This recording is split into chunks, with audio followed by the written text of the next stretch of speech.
मजबूती के साथ खुलने के बाद बेहद सीमित दायरे में कारोबार करते हुए बाजार मुश्किल से 50 पॉइंट की रेंज रही है निफ्टी की, और बैंक निफ्टी भी 44,000 से थोड़ा सा ऊपर बचा है। आखिरी 1.5 घंटा एक्शन रहेगा भरपूर, मजबूत क्लोजिंग हो पाएगी या फिर दिखेगी मुनाफा वसूली। आज रात है अमेरिका में फेड की अहम बैठक, उससे पहले कैसे बनानी है स्ट्रेटेजी, इस पर रहेगा फोकस। स्वागत है आप सबका फाइनल ट्रेड में। नमस्कार, मैं हूं अनिल सिंघवी। नमस्कार, और आपके साथ मैं हूं नेहा आनंद। और ये ही एक इंटरेस्टिंग पड़ाव है सर, जहां सीमित दायरे में दिन के निचले स्तर के करीब अब ये जानना जरूरी है कि ऊंट किस करवट बैठेगा। लेकिन सर, सबसे पहले तो बधाई आपको, बहुत बेहतरीन निफ्टी बैंक में जो आपने रेको दी वो आज के 2000 में हमने हिट होते हुए देखी। 44,151 के पार रिकॉर्ड हाइस। बिल्कुल अच्छी मजबूती के साथ बाजार आगे बढ़ते हुए दिख रहे हैं। हाँ, पिछले कुछ मिनटों में मिड सेशन में सुस्ती जरूर आई है। जितना शायद लोग तेजी देखना चाहते हैं उतनी हो नहीं रही है। अच्छा, तेजी नहीं हो रही कोई बात नहीं, लेकिन मंदी भी नहीं हो रही। तो ये कश्मकश को हम विस्तार से करेंगे चर्चा, लेकिन उससे पहले बड़ी बात है, एक बार समझ ले कि बाजार का हाल क्या है। 18,650 के आसपास है निफ्टी, जिनके निचले स्तरों की तरफ है 40 पॉइंट ऊपर, लेकिन बैंक निफ्टी 44,000 के लेवल को आराम से होल्ड करता हुआ दिख रहा है। कंपेरेटिवली एक बड़े लेवल के ऊपर मजबूती के साथ टिका हुआ 125 पॉइंट ऊपर है। सेंचुरी मारता हुआ सेंसेक्स 100 पॉइंट ऊपर आपको सेंसेक्स नजर आएगा। यह है इस वक्त का बाजार का हाल आपके लिए। कहां से आ रही है मजबूती वो देख लीजिए, कौन से सेक्टर्स आपके। हाँ, लेकिन ये तो बताना मैं भूल ही गया, इतिहास में अब 44,151 का लेवल आपको याद रखना है। इसलिए नहीं कि सुमित जी का लिफाफा लेवल है, इसलिए कि अब ये बैंक निफ्टी का नया रिकॉर्ड हाई बन चुका है। 152 होने पर, 44,152 होने पर अब नया रिकॉर्ड बनेगा। आइए एफएमसीजी छोड़ दें, इसके अलावा सभी सेक्टर आधा से 1.5% तक मजबूती के साथ इस वक्त कारोबार करते हुए दिख रहे हैं। और करेंसी मार्केट में रुपए ने दिखाया दमदार एक्शन, और आज दिखी है डॉलर इंडेक्स की कमजोरी के चलते 40 पैसे की मजबूती। $1 का दाम 82 रुपये 50 पैसे से भी कम हो चुका है। आज रात है फेड की अहम बैठक, और उस अहम बैठक के पहले ग्लोबल बाजारों में थोड़ा सुस्ती का माहौल है, स्पेशली डाउ फ्यूचर्स अगर आप देखेंगे तो, क्योंकि बहुत ही छोटे दायरे में डाउ फ्यूचर्स ट्रेड करते हुए दिख रहे हैं। हालांकि थोड़ी सी प्रॉफिट बुकिंग बीच में आई थी, 50 पॉइंट तक आए थे नीचे डाउ फ्यूचर्स, 40 पॉइंट तक ये है, ऊपर 100 पॉइंट तक ऊपर आए थे। अब 25 पॉइंट के आसपास डाउ फ्यूचर्स आपको नजर आएंगे। तो ये पूरा का पूरा एक्शन आपको इस वक्त नजर आएगा ग्लोबल बाजारों का, और हमारे बाजारों का अब तक यूरोप 1/4% कमजोर है। ओके, चलिए, तो ये तो हमने जान लिया कि इंटरनेशनल मार्केट का मूड मिजाज कैसा है। लेकिन इससे पहले कि हम आगे बढ़ें, जान लेते हैं कि बाजार की नजर किन ट्रिगर्स पर रहने वाली है। पूरी डिटेल्स लेकर कुशल हमारे साथ जुड़ चुके हैं। कुशल, गुड आफ्टरनून, बताइए कौन से महत्वपूर्ण ट्रिगर्स। Good afternoon Neha. महत्वपूर्ण ट्रिगर्स में काफ़ी सारे आज के लिए हैं इवेंट्स, जिसमें पूना वाला फिनकॉप फोकस में रहेगा। यहाँ पर बोर्ड मीटिंग होने वाली है फंड रेजिंग पर। साथ ही जो कंट्रोलिंग स्टेक ये बेचने वाले हैं पूना वाला हाउस फाइनेंस, यहाँ पर भी हमारा नज़र रहेगी। साथ ही एप्पल और कामत होटल्स, ये दोनों कंपनियां फोकस में रहने वाली हैं, क्योंकि फंड जुटाने पर कंपनी की बोर्ड बैठक होगी। सुला वाइनयार्ड्स, इसका आईपीओ आज बंद होता हुआ नजर आएगा। और साथ ही फेड की पॉलिसी तो डेफिनेटली है ही, जिस पर हमारी नज़र, सबकी नज़र रहेगी। इनफैक्ट 15 दिसंबर कल के लिए यहाँ पर रेमिशन of duties and taxes on exported product scheme, ये जो स्कीम है इसके अंतर्गत iron and steel, chemicals, pharmaceuticals भी शामिल होते हुए नजर आएंगे। तो इस पर फोकस रहेगा। साथ ही पीवीआर और आइनॉक्स लेजर के मर्जर पर एनसीएलटी अंतिम फैसला लेती हुई दिखेगी कल के सत्र में। ई क्लर्क सर्विसेज और हिम्मत सिंह का सीट भी फोकस में रहेंगे, क्योंकि यहाँ पर बायबैक के फाइनल टर्म्स एंड कंडीशंस होंगे ई क्लर्क्स के लिए। और साथ ही हिम्मत सिंह का सीट के पूंजी जुटाने पर कंपनी की बोर्ड बैठक है। रोलिंग सेगमेंट से यहाँ पर ट्रेड टू ट्रेड सेगमेंट में ट्रांसफर होते हुए दिखेंगे। इनफैक्ट बी ग्रुप से टी ग्रुप में भी एनएक्सटी डिजिटल, सद्भाव इंजीनियरिंग और पीपीएपी ऑटोमोटिव भी जाते हुए दिखेंगे। आईपीओ के लिहाज से अबांस होल्डिंग, इसका आईपीओ बंद होगा। साथ ही लैंडमार्क कार्स, इसका भी आईपीओ बंद होता हुआ नजर आएगा 15 तारीख को। टी ग्रुप में जा रहे हैं, बी से टी ग्रुप में। यस, ये ग्रुप कहां से कहां तक बने, ए से जेड तक हैं सारे? सर टी ग्रुप तक है। ए ग्रुप भी है, ए ग्रुप है, बी ग्रुप है, और जेड ग्रुप भी है। हाँ, ए से जेड तक ग्रुप है। हाँ, बराबर है। हाँ, तो फिर बी से सीधा टी क्यों, बीच में और कोई क्यों नहीं? सब पूछता हूँ। रिसर्च कंप्लीट होनी चाहिए। Yes yes. हाँ, ओके। तो कुशल के बहुत सारे शेयर बी से टी में जा रहे हैं। यस, सब मेरे। क्लैरिफाई करना जरूरी है। सो इसके साथ साथ आपको ग्लोबल इवेंट के लिहाज से काफी सारे ट्रिगर्स रहेंगे। एक तो ब्याज दरों पर फैसला आएगा बैंक ऑफ इंग्लैंड और ईसीबी का, यहाँ पर नजर रखिए। साथ ही यूएस का रिटेल सेल्स और इंडस्ट्रियल प्रोडक्शन आंकड़ा भी नवंबर महीने का आपके सामने रखा जाएगा। 16 दिसंबर अंत में यहाँ पर सेंसेक्स में बदलाव होने वाले हैं, जहाँ पर डॉक्टर रेड्डीज निकलेगा और टाटा मोटर्स शामिल होता हुआ दिखेगा। तो ये 16 दिसंबर की क्लोजिंग से ये फुत्से की रीबैलेंसिंग एप्लीकेबल होगी। साथ ही यहाँ पर 16 दिसंबर से जो भी लिस्ट होने वाले शेयर्स होंगे वो सीधे T+1 कैटेगरी में जुड़ते हुए नजर आएंगे। और गरवारे टेक्निकल फाइबर्स, इसका बाईबैक भी बंद होता हुआ दिखेगा। पटेल इंजीनियरिंग यहाँ पर राइट्स इश्यू को लेकर कंपनी बोर्ड बैठक करेगी। साथ ही एक्स डेट है ग्लॉस्टर के बोनस शेयर की। एक्स डेट और भी कंपनियों की है, जिसमें अंजनी पोर्टलैंड सीमेंट, RSWM शामिल है, जिनके राइट्स इश्यू थे। और साथ ही CL Educate, Star Housing Finance जैसे स्टॉक्स के भी बोनस शेयरों की एक्स डेट होने होगी 16 तारीख को। और अंत में नवंबर महीने का यूरोप का जो CPI आंकड़ा है वो भी आपके सामने 16 तारीख यानी कि शुक्रवार को आता हुआ दिखेगा। ओके, चलिए, तो ये है वो महत्वपूर्ण घरेलू और अंतर्राष्ट्रीय बाजारों के ट्रिगर्स जिन पर आपको करना है फोकस। लेकिन अब बारी आती है स्टॉक्स एंड न्यूज की लिस्ट की। तो खबरों के दम पर किन स्टॉक्स में, सेक्टर्स में दिखेगा एक्शन, बताने वाले हैं अरमान। अरमान, गुड आफ्टरनून, बताइए। जी बिल्कुल। सबसे पहले अगर IPO अपडेट देखें तो लैंडमार्क कार्स का अगर आप IPO देखेंगे लगभग 32% बढ़ चुका है, जिसमें अगर आप NII का हिस्सा देखेंगे वो 71% बढ़ा है। अबांस होल्डिंग, जिनका IPO का तीसरा दिन है, कल बंद होने वाला है, 48% बढ़ता हुआ दिखा है। जहाँ पे QIB का अगर आप पोर्शन देखेंगे वो 2 गुना है, हालांकि QIB का पोर्शन ही बहुत कम है। और रिटेल का हिस्सा देखेंगे 27% बढ़ता हुआ दिखा है। सूला वाइनयार्ड्स का अगर देखेंगे बढ़िया सब्सक्रिप्शन मिलता हुआ दिखा है, लगभग 1.5 टाइम्स जो है वहाँ पर सब्सक्रिप्शन इनको आता हुआ दिखा है, जिसमें QIB का हिस्सा जो है वो लगभग 2 गुना, वही रिटेल का हिस्सा 1.5 गुना जो है वो बढ़ता हुआ दिखा है। खबरों पे आ जाते हैं। सबसे पहले M&M की अगर बात करेंगे कि कंपनी की पुणे में EV मैन्युफैक्चरिंग प्लांट लगाएगी और इसके लिए वो लगभग 10,000 करोड़ का निवेश करने की उनकी जो है योजना है। IDBI बैंक विनिवेश के लिए EOI की तारीख 7 जनवरी तक बढ़ाई गई है। टाटा कम्युनिकेशन पर ध्यान रखिएगा क्योंकि सब्सिडरी के साथ उन्होंने बिजनेस ट्रांसफर करार किया है और ये नॉन नेटवर्क IoT बेचने के लिए जो है बिजनेस ट्रांसफर करार किया है। हालांकि जो अमाउंट है वो लगभग 42 करोड़ के आसपास का है। बैंक ऑफ महाराष्ट्र, इन्होंने MCLR की जो दरें हैं वो 0.2 से 0.3% की बढ़ोतरी की है। भारतीय एयरटेल, उन्होंने लखनऊ में 5G सर्विसेज जो हैं वो शुरू कर दी हैं। कोल इंडिया पर ध्यान रखिएगा क्योंकि उन्होंने 7 कोल प्रोजेक्ट के लिए LOA जारी किया है और सालाना आधार पर अगर आप बात करेंगे तो 10 करोड़ टन जो है कोयले का उत्पादन कर सकेगी ये हैं निजी ऑपरेटर्स। और कई सारी ब्लॉक डील्स हैं जिसमें यूको बैंक की अगर बात करेंगे लगभग 2.9 crore shares, NHPC 91 lakh shares, IOB 80 lakh, VRL logistic 47 lakh, bank of Maharashtra 43 lakh, IBA housing लगभग 40 लाख और IOC अंत में बात करेंगे 16 लाख शेयर्स में कई सौदे किए गए हैं। ओके, चलिए, तो ये वो खबरें हैं जिनके दम पर इन चुनिंदा स्टॉक्स में दिखेगा एक्शन। लेकिन सर, अब ये समझने वाली बात है, इनफैक्ट ये सवाल कुछ समय से, कुछ घंटों से मेरे दिमाग में चल रहा था जी। बहुत जबरदस्त दौड़ लगाई, उसके बाद ये जो दायरे में घूम रहे, थकान के तौर पर देखा जाए, रेस्ट के तौर पर देखा जाए, या वेट एंड वॉच के मोड के तौर पर? देखो, आपको अगर खुश करने की जरूरत ना हो और सच्चे सच्चे बोलना हो तो मैं कहूँगा बहुत जबरदस्त दौड़ नहीं लगाई। अच्छा, नहीं, ऐसा दौड़ ही नहीं देखेंगे? नहीं, जितना दौड़ना चाहिए उतना दौड़ा ही नहीं है। अच्छा, निफ्टी तो देखो कितना सुस्त है, मतलब निफ्टी तो सुस्त है। हाँ, ऐसा मतलब काम करने का मन ही नहीं हो, जबरदस्ती इसको मार पीट के करवा रहे हो ऐसा कि भाई देखो सब ठीक हो रहा है, कच्चा तेल नीचे है आपका, अमेरिका में महंगाई कम हुई है, हमारे यहाँ महंगाई कम हुई है, इंडस्ट्रियल प्रोडक्शन के डेटा खराब है तो ज़्यादा ब्याज दरें नहीं बढ़ेगी, बॉन्ड यील्ड्स वहाँ पर कम हो गए, डॉलर इंडेक्स नीचे है, भाई अब तो बढ़ जा। अच्छा कोई बात नहीं, चलो FIs की सेलिंग की वजह से नहीं बढ़े तो 2 दिन से उन्होंने सेलिंग भी कम कर लिए, अब तो बढ़ जा। मतलब इतना सब करने के बावजूद निफ्टी बढ़ नहीं रहा। क्यों, कोई खास दिक्कत? सुस्त है, बस नहीं बढ़ना नहीं बढ़ना। हम उनको ये अकड़ है कि हम तो पहले ही बढ़ चुके हैं। लेकिन बैंक निफ्टी समझदार है, वो पूरा पार्टिसिपेट कर रहा है, धीमे धीमे ही सही निफ्टी के से बेहतर प्रदर्शन करता हुआ दिख रहा है। सो अब बचे हुए समय में इंपॉर्टेंट हमारे लिए क्या है? इंपॉर्टेंट ये है कि निफ्टी की जो ब्रॉड रेंज है वो 18,600 18,700 की होगी। न इसको 18,700 के ऊपर जाने की जल्दी है, न 18,600 के नीचे आने की जल्दी है। इस 100 पॉइंट में टाइम पास करना है। तो इन 2 लेवल पर नजर रखनी। ये 2 आपके गोल पोस्ट हो गए, ठीक है। इन दोनों के बीच में मिड फील्ड में आपको इधर उधर पास देते रहना है, ठीक है। तो 18,600 के नज़दीक लेना है, 18,700 के नज़दीक देना है, अभी जब तक कि 2:30 बजे की स्ट्रेटेजी ना आए तब तक। बैंक निफ्टी 43,900 44,000 सपोर्ट है, ठीक है। 44,150 44,250 हल्की फुल्की रुकावट, बस ये है। अभी बाकी डेटा आएंगे तब बाद में 2:30 बजे सब अभी बता देंगे। 2:30 बजे क्या बताएंगे, ऑफ कोर्स, ठीक है। चलिए, आइए, बताने के लिए बहुत कुछ है हमारे पास और वो पूरा काम करेंगे हमारे सारे एक्सपर्ट्स जुड़ चुके हैं हमारे साथ।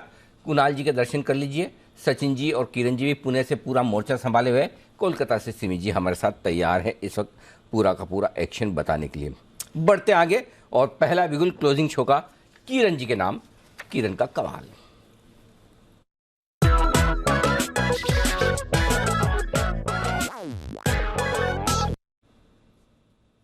किरण जी फरमाए sir. Anil ji very good afternoon, Neha ji very good afternoon. Bye करना है भारत फोर्ज, पूना की कंपनी है। 909 रुपए 50 पैसे, 910 के आसपास ट्रेड कर रहा है। ओपन ब्लू स्टार टेरिटरी में स्टॉक चला गया है। 903 का मेरा स्टॉप लॉस रहेगा। आज के लिए टारगेट 923 आज कल के लिए, और अगर 2 से 3 दिन का वक्त देते हैं तो 927 933 ये टारगेट देखने को मिल जाने चाहिए। फ्यूचर्स के लेवल 903, फ्यूचर्स का स्टॉप लॉस 910 पे एंट्री कीजिए भारत फौज में। राय किरण जी की तरफ से एकदम साफ साफ आपके लिए। कुणाल जी तैयार हैं चार्ट कॉर्नर के बिगुल के साथ।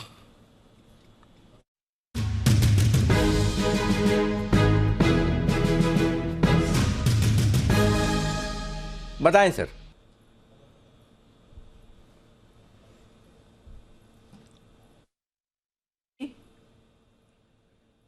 आप कब से म्यूट हुए? इतिहास में पहली बार ही आप म्यूट हुए कुणाल जी?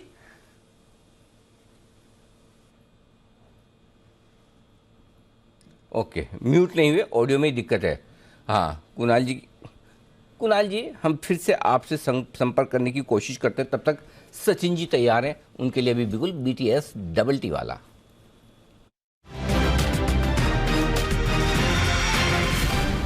सचिन जी फरमाएं। गुड आफ्टरनून अनिल जी, गुड आफ्टरनून नेहा। अनिल जी यहाँ पर खरीदारी करनी है गेल इस पर्टिकुलर काउंटर में। लगभग जुलाई के बाद पहली बार ये काफी अच्छी तरह ट्रेंड हो रहा है अपने 200 डे एक्सपोनेंशियल मूविंग एवरेज के ऊपर। एंड पिछले 8-9 दिन का कंसोलिडेशन इसने ब्रेक कर दिया है। जिस तरीके से इसके RSI में क्रॉसओवर है, तो मुझे लग रहा है ये मोमेंटम काफी सस्टेनेबल होना चाहिए। सो ट्रेडिंग के लिहाज से पहला टारगेट होगा अराउंड 100 का, पोजिशनल टारगेट होगा 105 का।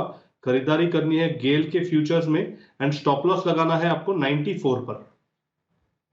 94 पर स्टॉप लॉस लगाकर खरीदारी करनी है गेल में। ये राय आपके लिए सचिन जी की तरफ से आती हुई दिख रही है। ओके, 100 और 105 का टारगेट। चार्ट कॉर्नर का बिगुल हमने बजाया था, लेकिन कुणाल जी ने कुछ भी कहने से मना कर दिया। ऐसा लिपसिंग कैसे कर रहे थे जैसे बहुत बोल रहे हों, बता रहे हो कि ऐसा कर लो, और ऐसा उन्होंने सिर्फ और सिर्फ इसलिए किया ताकि उनकी दोस्ती सलामत रहे। तब तक आए नहीं थे ना बंसल जी। बंसल जी के बगैर मैंने बिगुल तो बजा दिया, अब बिगुल बजा दिया तो उनको कुछ तो करना है। तो कुणाल जी अब बंसल जी आ चुके हैं, अब एक्चुअल में आप बोल सकते हैं। अनिल जी धन्यवाद अनिल जी। और देखिए अनिल जी, इत्तेफाक बंसल जी के बिना कॉल गई नहीं अनिल जी। हाँ। तो फाइनली बंसल जी आ गए। और अनिल जी खरीदारी की राय है, खरीदना है सिटी यूनियन बैंक। अभी अभी आपने बताया कि बैंक निफ्टी ज्यादा काम कर रही है, निफ्टी सुस्ती में है, और बैंकिंग स्टॉक्स पर लगातार खरीदारी की राय हम दे रहे हैं। आज सवेरे अनिल जी मैंने पिक ऑफ द डे में RBL बैंक की चर्चा की थी, उसमें धुआंधार तेजी है, और अब ऐसी ही धारदार तेजी आपको देखने को मिलेगी CUB यानी कि सिटी यूनियन बैंक के चार्ट पर। ब्रेकआउट आता हुआ दिख रहा है, काफी हिस्टोरिक ब्रेकआउट है, काफी अरसे बाद इस तरह का मोमेंटम देखने को मिल रहा है। बाय करके चलें। Over to Shri Rakesh ji.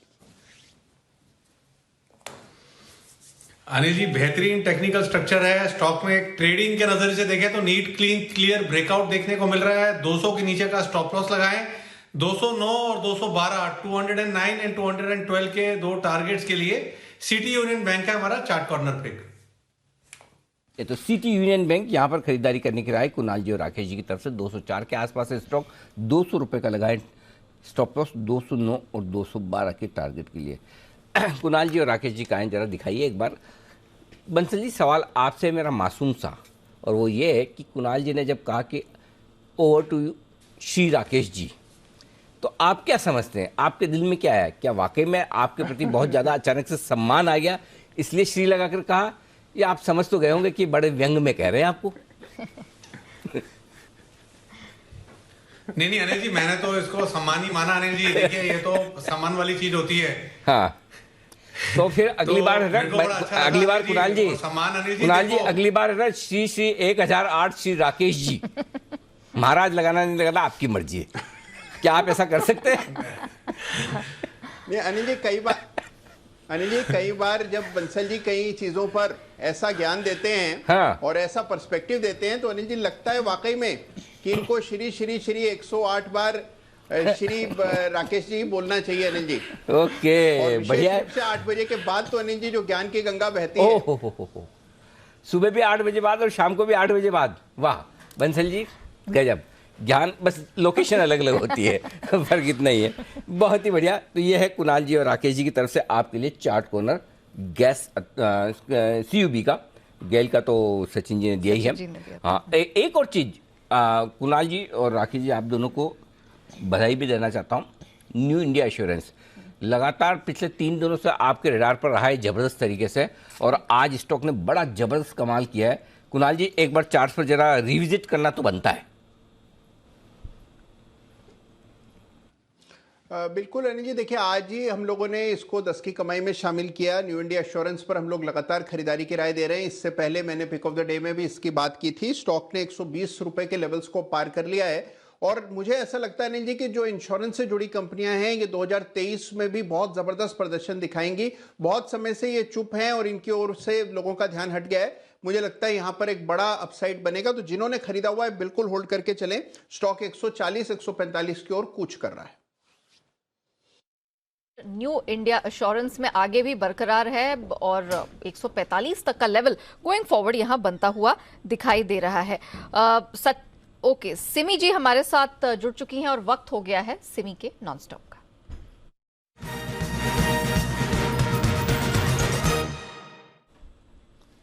Simi ma'am, good afternoon. बताइए आपका नॉन स्टॉप शेयर आज कौन सा है?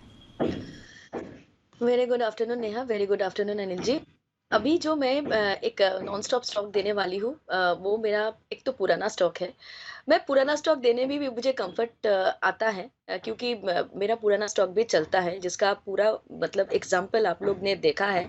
कितने बार मैंने एक स्टॉक दिया है, स्टॉक का नाम भी नहीं लेना है मुझे, और स्टॉक कितना अच्छा परफॉर्मेंस अभी भी कर रहा है वो आप लोग देखा है। अभी जो मैं पुराना स्टॉक ही दे रही हूँ वो है HCC में अच्छा खरीदारी देखने को मिल रहा है। 9 दिसंबर को मैंने 10 की कमाई में HCC स्टॉक रिकमेंड किया था और 20 रुपया के आसपास किया था। अभी 22 के आसपास है, स्टॉक में ऑलरेडी मूवमेंट आ चुका है। मैं सिर्फ ये बताऊंगी कि स्टॉक एकदम हाई लेवल्स पर है और यहाँ से भी अच्छा मोमेंटम शो करने के लिए पूरा पॉइज्ड है। स्टॉक में जो छोटा सा टारगेट है वो है 26 रुपया से 28 रुपया, जो कि मुझे लगता है कि नेक्स्ट 2 से 3 ट्रेडिंग सेशन में आ जाना चाहिए। इतना बड़ा टारगेट, ये 26 से 28 रुपया HCC जैसा स्टॉक में बड़ा ही है, क्योंकि इसमें 2-2 रुपया में 10% हो जाता है। तो 26 से 28 से पहले कोई मतलब छोटा टारगेट मेरा है ही नहीं, इसलिए मैं कोई छोटा टारगेट नहीं बता सकती। अब 26 से 28 का टारगेट मुझे लगता है कि 3 से 4 ट्रेडिंग सेशन में आ जाना चाहिए। 28 क्रॉस करेगा तो धीरे धीरे स्टॉक 30 के ऊपर भी जाके सेटल करेगा। पूरा सेक्टर बाजिंग है, मुझे लगता है कि ये स्टॉक भी चलेगा। 22 के आसपास है। उस दिन जिन्होंने लिया था उनको अभी भी होल्ड करने का ही सलाह दे रही हूँ। आज जो मेरे रिकमेंडेशन में जो फ्रेश बाई यहाँ पे कर रहे हैं उन लोगों के लिए 21 का स्टॉप लॉस, 22 के आसपास खरीदने का सलाह, 26 से 28 का पहला टारगेट, 30 से 32 का दूसरा टारगेट, HCC मेरा स्टॉक कि HCC पर है फोकस। पहले भी भरोसा सिमी जी का इस पर रहा है, अब उनको लगता है कि गोइंग फॉरवर्ड और नए टारगेट्स के लिए आपको हो जाना चाहिए तैयार। पहला पड़ाव 26, दूसरा 28 एंड इवेंचुअली 30 से 32 तक का लेवल दिखाने का दमखम HCC रखता है और उसमें स्टॉप लॉस आपको 21 के पास लगाकर चलना है। लेकिन चलिए इसी बीच आपको बताएं कि देश की दिग्गज IT कंपनी इन्फोसिस के 40 साल पूरे हो चुके हैं और इस मौके पर बंगलुरु में इन्फोसिस के हेडक्वार्टर्स पर जी बिजनेस के एग्जीक्यूटिव एडिटर स्वाति खंडेलवाल मौजूद हैं। सीधे चलते हैं स्वाति के पास और जानते हैं क्या कुछ आज उनके 40 वर्ष पूरे होने पर क्या क्या हाइलाइट्स वहां पर देखने को मिले हैं। Swati, good afternoon, over to you. Good afternoon. बिल्कुल आपने सही कहा, हम यहाँ हेडक्वार्टर्स में हैं इन्फोसिस के, जो कि 40 साल इस कंपनी ने अपने पूरे किए हैं और कितनी इंटरेस्टिंग जर्नी रही है। अगर आप इनके पिछले 40 साल देखें, बहुत सारे मायनों में ये पहली IT कंपनी है जिसने इतने लीप्स एंड बाउंड्स से अपनी ग्रोथ दिखाई है। It's on a big digital revolution now. तो मैं एक क्विकली हमारे दर्शकों के लिए समराइज करना चाहूँगी कुछ इंपॉर्टेंट माइलस्टोन्स ये 40 साल में, और मैं ये भी बता दूं कि आज सारे ही फाउंडर्स यहाँ जुड़े हैं जो ये सेलिब्रेट कर रहे हैं 40 साल। एक नॉस्टैल्जिया है और आगे इम्पोर्टेंटली क्या रोड मैप है अगले 40 साल के लिए वो देखना ज़रूरी है। कितने कॉन्फिडेंस के साथ जो फाउंडिंग मेंबर्स हैं वो इस कंपनी को देखते हैं। आज उनके लिए एक बहुत ही प्राइड का मोमेंट ज़रूर है। तो यहाँ पर नारायण मूर्ति जी, नंदन नीलेकनी साहब, शिबू लाल जी, एस गोपालकृष्णन, ये सब यहाँ मौजूद हैं जो हमसे कुछ ही देर में बातचीत भी करेंगे। हम यहाँ हेडक्वार्टर्स आए हुए हैं। मैं आपको बता दूँ, ये एक्चुअली कंपनी की शुरुआत 10,000 रुपये से नारायण मूर्ति जी ने अपने वाइफ से बोरो किए थे और वैसे शुरुआत की थी इस कंपनी की। तो आप देखिए क्या हम्बल बिगनिंग्स रही है इस कंपनी की। जहाँ तक आईपीओ की बात करें, 1993 में इसका आईपीओ लाया गया था 95 रुपीज़ में, तभी भी अनसब्सक्राइब हुआ था मैं बताऊं, बट जब लिस्टिंग हुई तो ये 52% प्रीमियम पर लिस्ट हुआ था 145 रुपीज़ पर। और तब से देखिए $250 मिलियन की तब की रेवेन्यू कंपनी आज $70 बिलियन से ज़्यादा की हो चुकी है। तो इंडिया के लिए एक बहुत इम्पोर्टेंट आई थिंक एक डिजिटल या आईटी स्पेस में जिन्होंने काम किया है और नाम कमाया है, वो मैं कह सकती हूँ at the global front. Also ये पहली इंडियन कंपनी थी जो लिस्ट हुई है नैस्डैक में 1999 में। बहुत बड़ी बात थी उस टाइम पे, बहुत सारी इंडियन कंपनीज ऑब्वियसली नहीं थी जहाँ और टेक स्पेस में स्पेशली, बट इन्फोसिस ने ये करके दिखाया 1999 में। फिर अपने एक्सचेंजेस पे भी पिछले साल इनको 2021 में 25 साल पूरे हुए और इन्होंने $100,000 का रेवेन्यू यहाँ पर क्रॉस किया पिछले साल। सो बहुत सारे इंटरेस्टिंग जर्नी के थ्रू हमने देखा कि इनकी ग्रोथ होती गई और आज कहाँ से कहाँ कंपनी पहुंची है। इनके फाउंडिंग मेंबर्स हैं जो डेफिनेटली यहाँ पर इसको सेलिब्रेट कर रहे हैं। सलिल पारिक जब से आए हैं, जो कि कंपनी में 2018 से हैं, उनकी भी जर्नी अगर आप देखिए तो उन्होंने बहुत कंट्रीब्यूट किया है। बिकॉज बीच में एक पीरियड था जहाँ थोड़ी सी अनसर्टेनिटी हमने देखी थी, बट उससे वो उभर कर कोविड में हमने देखा कंपनी ने बहुत अच्छा प्रदर्शन दिखाया और numbers are doing the talking really here. और जिस तरह से एक्विजिशंस लिए हैं कंपनी ने, आगे भी डिजिटल पर फोकस कर रही है और लीड ले रही है, I think future is looking bright. Definitely bright है। और जब 4 दशकों का वक्त एक कंपनी यहाँ पर पूरा करती है तो बहुत मजेदार कहानियां भी होती हैं। इमोशंस आर ऑन हाई और ऑफ कोर्स अनगिनत माइलस्टोन्स है जिसके बारे में अक्सर हम पढ़ते आए हैं, सुनते आए हैं नारायण मूर्ति साहब की भी तरफ से, और जो ये पूरी फाउंडिंग कमिटी है, जो फाउंडिंग मेंबर्स हैं, उनका किस प्रकार का योगदान रहा है, क्या क्या चैलेंजेस फेस किए, क्या क्या उपलब्धियां देखी हैं, ये अपने आप में ही एक बड़ी कहानी साबित होती है। Swati, thank you so much for the update. हम आगे भी जब आप प्रेस कॉन्फ्रेंस होगी और जब आप फाउंडिंग मेंबर्स से बात करेंगी, हम तभी भी डिपेंड करेंगे और जानना चाहेंगे कि क्या कुछ उनका कहना है और आगे की किस प्रकार की प्लानिंग है। Thank you so much Swati, अभी फिलहाल वो अपडेट देने के लिए। अब क्योंकि इन्फोसिस की बात यहाँ पर छिड़ी है, एक बार जरा आईटी स्पेस का भी रुख कर लेते हैं। काफी समय से उतार चढ़ाव के बीच आज हमने देखा हरे निशान में यहाँ पर ट्रेड होता हुआ दिखाई दे रहा है। कुणाल जी, इनफैक्ट इन्फोसिस का ही चार्ट एक बार देख लीजिए और बता दीजिए कि किस प्रकार के मौके आपको इस समय नजर आ रहे हैं। देखिए, एक कंसोलिडेशन चल रहा है यहाँ पर। नेहा, स्टॉक में एक डबल टॉप पैटर्न बना था, उसके बाद हमने इसमें एक सेल ऑफ होते हुए देखा, उसके बाद स्टॉक रिकवर कर रहा है और मुझे लगता है कि कुछ वक्त लगाएंगे सारी आईटी कंपनीज। एक बेस बिल्डिंग अभी चल रही है और जैसे ये पूरी होगी इन स्टॉक्स में आपको दोबारा तेजी देखने को मिलेगी। तो स्ट्रक्चर में अभी तक कोई किसी तरह का कोई डिटोरिएशन नहीं है। अभी भी स्टॉक ओवरऑल एक अप ट्रेंड में है, एक सीमित दायरे का कारोबार है।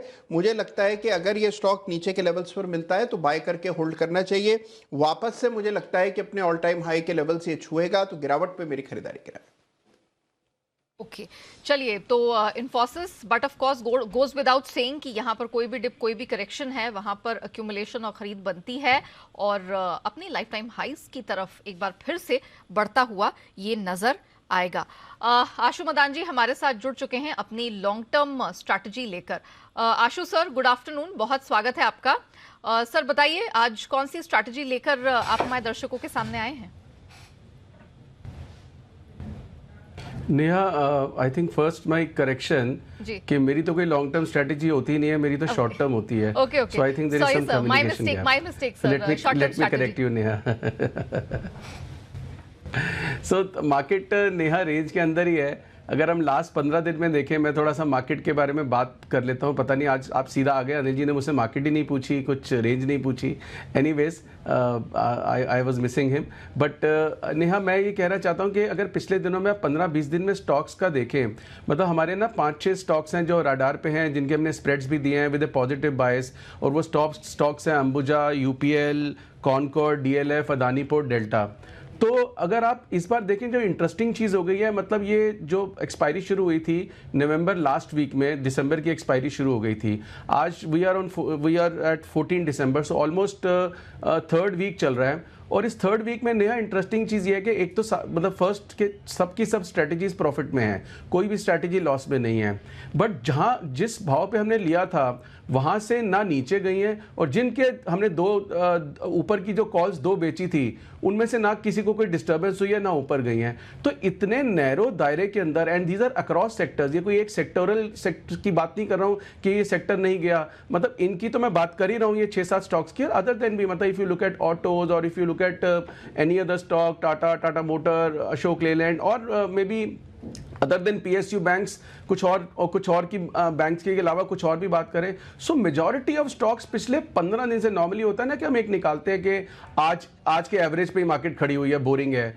या इस हफ्ते के एवरेज पे है, पिछले 15-20 दिन के एवरेज पे ही स्टॉक्स खड़े हैं। So stocks are not doing much, action is in index, तो इंडेक्स में ही सारी सब कुछ स्ट्रैटेजी चल रही है। तो ऐसी वाली मार्केट में जब कब डिसाइसिव कुछ नहीं आता, मुझे लगता है कि इंडेक्स में ही बने रहना चाहिए, उसी में सारा का सारा ट्रेड निकल के आता है। हैविंग सेड दैट, जो पिछले 2 हफ्ते से नेहा मैंने स्प्रेड भी शेयर नहीं करे, क्योंकि ये जो स्प्रेड होते हैं अक्सर रेशो स्प्रेड होते हैं, इसमें हम प्रीमियम सेल करते हैं ऊपर का जरूर, या मतलब डबल प्रीमियम सेल जरूर करते हैं टू रिड्यूस द कॉस्टिंग और to get the credit spread. अब उसमें प्रॉब्लम ये हो रही है कि मतलब प्रीमियम्स इतने कम हो गए हैं। आज अनिल जी सुबह जब अपनी कमेंट्री में बात कर रहे थे, आज उन्होंने मेरी वोकैबुलरी में कुछ एक और ऐड कर दिया। मतलब मैं ये कहता था कि वो जो ऑप्शन सेलर था वो रबड़ी खाता था, जो रबड़ी खाने की आदत पड़ी हुई है उसको आदत खराब है। तो आज मेरी वोकैबुलरी में एक चीज़ अनिल जी ने और ऐड कर दी कि उसको चना मुरमुरा मिल रहा है। मतलब मैं अक्सर बोलता था कि उनको रबड़ी खाने की आदत है, और अनिल जी ने कहा उनको चना मुरमुरा मिल रहा है। जी तो अनिल जी ये अभी इंटरेस्टिंग चीज ये है कि चना मुरमुरा में भी अनिल जी वो खा के खुश है, प्रॉफिट हो रहा है। हाँ। तो कब तक चलेगा, इट इज लॉजिक डिफाइंग। तो मुझे लगता है दिसंबर और रहेगा कि आदमी मतलब पैसे मिलते रहेंगे और वो चलता रहेगा। बट ये कहीं ना कहीं अनिल जी थमने वाली चीज है, और यही डिसिप्लिन और पेशेंस होती है जो आप 2-3 बार, मतलब आप रेयरली कवर करते हो इस बात को, ऑप्शन सेलर्स को। पिछले 2-3 बार से मैं आपको सुनाऊं तो वो बहुत अच्छी बात कर रहे हैं आप, लेकिन अनिल जिसने बेचना है तो उसने बेचना ही है। तो ये तो नेहा जो मार्केट के बारे में मैंने बोला कि स्टॉक्स बेसिकली कहीं पे भी गए नहीं है। मतलब इतना इंटरेस्टिंग चीज है कि कोई ऐसा स्प्रेड नहीं है जिसमें लॉस आया हो, कोई ऐसा स्प्रेड नहीं है जिसमें बड़ा प्रॉफिट आया हो, सब के सब स्प्रेड वो मार्जिनल प्रॉफिट में खड़े हैं। मतलब पेशेंस टेस्ट कर रहे हैं, देखते हैं क्या होता है। अब नेहा कल के लिए मेरे पास एक स्ट्रैटेजी है, बैंक निफ्टी का स्प्रेड है और ये बियर स्प्रेड है। इसमें मुझे अभी 44,080 चल रहा है स्पॉट में। नेहा मुझे 44,000 की एक पुट लेनी है और 43,700 की 2 पुट्स बेचनी है। ये 1:2 का बियर स्प्रेड है। इसकी कॉस्ट रहेगी 20 रुपए, सिर्फ 20 रुपए नेहा। तो अगर 44,000 से ऊपर रहती है बैंक निफ्टी और हम इसमें कुछ भी नहीं करते तो वर्स्ट केस सिनेरियो है ये 20 रुपए हमारे चले जाएंगे, जो कि जाएंगे नहीं, हम कभी भी बेच सकते हैं। मतलब बेचना बहुत आसान होता है, कभी भी काट सकते हैं। और मुझे लगता है कि कल और आज के अंदर नेहा कहीं से भी 100-200 पॉइंट का डिप आ गया। पिछले 1-2 बार से भी मैंने देखा कि इंटरेस्ट रेट या इन्फ्लेशन घटने के बाद भी जो कमेंट्री है वो इतनी अच्छी नहीं आती है। इवन हमारे जो आरबीआई गवर्नर के बाद भी इंटरेस्ट रेट के बाद आई थिंक अनिल जी ने काफी इस पर डिस्कस भी किया था कि उन्होंने जो कमेंट्री थी बहुत ऑप्टिमिस्टिक नहीं दी। So I am just punting on के what can happen and probably that is the reason.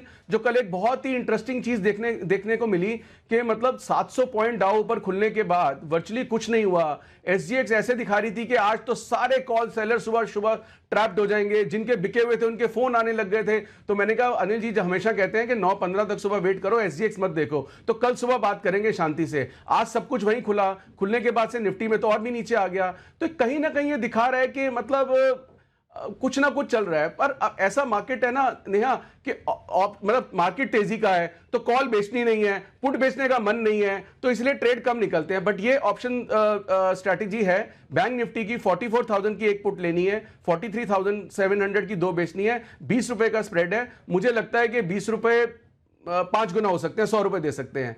So I think इसको लेके चलते हैं, देखते हैं क्या होता है नेहा। बिल्कुल। तो यहाँ पर बैंक निफ्टी का पुट ऑप्शन खरीदना है आपको 44,000 का एक, बेचने हैं 2 43,700 के, 20 रुपए की लागत में ये बन जाएगा काम।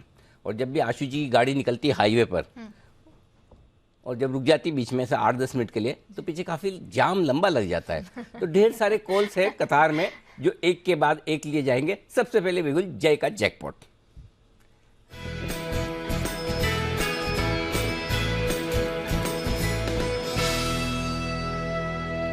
बताएं।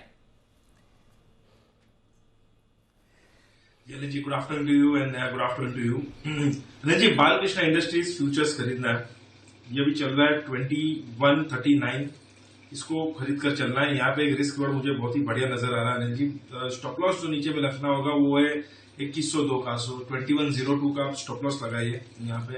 एंड ऊपर में टारगेट अनिल जी अग्रेसिव अच्छे खासे बंद करा रहे, मतलब 2230 ये पहला टारगेट रहेगा एंड 2270 ये दूसरा टारगेट रहेगा। सो 2230 2270 ये तो टारगेट्स के लिए खरीदे बालकृष्ण इंडस्ट्रीज। मैं ऐसे भी इस सेक्टर में बुलिश हूं काफी एनर्जी। आई मीन जहां तक मुझे याद है मैंने C8 और TVS श्रीचक्र पर तो SPL मिड कैप शो में ऑलरेडी बाय रेकमेंड किया और अच्छा खासा वहां पे प्रॉफिट भी हो रहा है।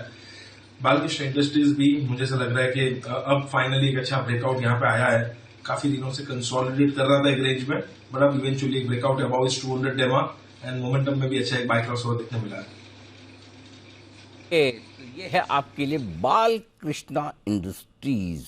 ये स्टॉक बड़े दिनों बाद आज किसी ने पसंद किया है। 2145, 2102 का स्टॉप लॉस और 2230 और 2270। और जो मैंने कहा जब आशु जी बोल रहे तो ट्रैफिक जाम हो जाता है, तो ऐसा नहीं खाली जय पीछे इसलिए जाम होता है। सिमी जी हैं तो जाहिर से थोड़ा ज़्यादा जाम, और जब सिमी जी बोलेंगे तो और ज़्यादा जाम होगा। सिमी के नॉन स्टॉप शेयर।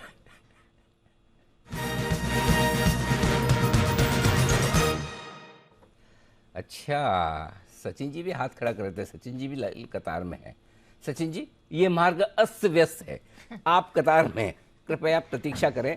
इसके अलावा आपके और मेरे पास कोई दूसरा ऑप्शन है नहीं। सिमी जी बताएं। थैंक यू अनिल जी, मुझे मौका देने के लिए सचिन जी से पहले, क्योंकि स्टॉक में ऑलरेडी मोमेंटम है और स्टॉक बहुत ही अच्छा बाजिंग है। आज सुबह से ही स्टॉक परफॉर्म कर रहा है। स्टॉक का नाम है कंस्ट्रक्शन कंपनी है। आलू वालिया कॉन्ट्रैक्ट्स इधर उधर जाता है तो देखते हैं कि ये कंपनी प्रोजेक्ट में बहुत बिजी है। तो स्टॉक फाइनली 7-8 महीने का कंसोलिडेशन के बाद एक बहुत ही बढ़िया सा ब्रेकआउट दे चुका है। 500 के ऊपर ब्रेकआउट था और ब्रेकआउट आ चुका है, और मुझे लगता है कि स्टॉक यहाँ से मिनिमम जो टारगेट वो 562-63 के आसपास ही इसका हाई है, रिसेंट हाई। तो वो हाई मतलब ऑल टाइम हाई है, वो हाई तो मिनिमम तो इसका टारगेट होना ही चाहिए। और जैसा मोमेंटम इसने पकड़ा है, 7-8 महीने का एक कंसल्टेशन का ब्रेकआउट है, तो जैसा मोमेंटम इसने पकड़ा है मुझे लगता है कि ये मिनिमम 600-650 तक जाके ही रुकेगा। तो फिलहाल के लिए तो 562-63 का ये जो रिसेंट ऑल टाइम हाई है वो क्रॉस करेगा, वो मेरा पहला टारगेट है। उसके बाद 590, 620, 650 तक ये स्टॉक वन वे स्ट्रेट जाएगा, क्योंकि 7-8 महीने का हाइबरनेशन पीरियड का खत्म हो चुका है। अब ये स्टॉक अभी मोमेंटम एक्वायर भी करेगा और वॉल्यूम एक्वायर करेगा। मोमेंटम तो ऑलरेडी आ चुका है, इसमें वॉल्यूम का ही एब्सेंस है जो मुझे लगता है कि धीरे धीरे एक्वायर करेगा। बहुत ही अच्छा फॉर्मेशन है। 650 का ओवरऑल टारगेट के लिए आलू वालिया कॉन्ट्रैक्ट्स खरीदने का सलाह होगा 490 का स्टॉप लॉस के साथ। लगातार नेक्स्ट 3 से 4 ट्रेडिंग सेशन के लिए खरीद के रखिए। 650 का ओवरऑल टारगेट। सिमी जी, स्टॉप लॉस भी बता दो। अच्छा, 490 आ गया, पहले आया नहीं था। हाँ, आ गया। बहुत देर से अरे सॉरी, अरे आ गया सिमी जी, नहीं तो अभी 7-8 मिनट और लग जाएंगे, रुको। आ गया, गलती हो गई। कान में पीसीआर से कोई ना कोई कह देता, मैडम स्टॉप लॉस। हाँ, कह देते ना, है ना। आपका पूरा टीम बहुत ही होशियार है, कोई भी इधर उधर करने से ही मुझे टोकेगा। मैडम स्टॉप लॉस नहीं बताइए, क्योंकि मैं तो बातों में भावना में बह जाती हूँ हमेशा। कोई होशियार नहीं है, इनकी होशियारी खाली है ना जब वागले साहब बोल रहे होते हैं कोई तो चलती है, बाकी कोई होशियारी नहीं है। मैंने इनको बोला कि होशियार में तब मानूंगा जब सिमी जी को और आशु जी को 3 मिनट में चुप करा के बताएं। तो ये बोलते हैं सर हमारी होशियारी छोड़ो, आप करके बताओ। तो मैंने कहा नहीं आप होशियार है, फिर मैंने छोड़ दिया। आइए बिल्कुल सचिन जी के लिए BTS डबल वाला।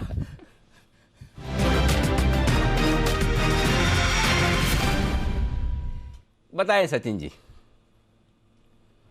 2 स्टॉक्स दूंगा क्योंकि आई थिंक बाद में मौका ना मिले। तो वाह क्या बात है सचिन जी, कितने स्मार्ट, वेरी नाइस जी।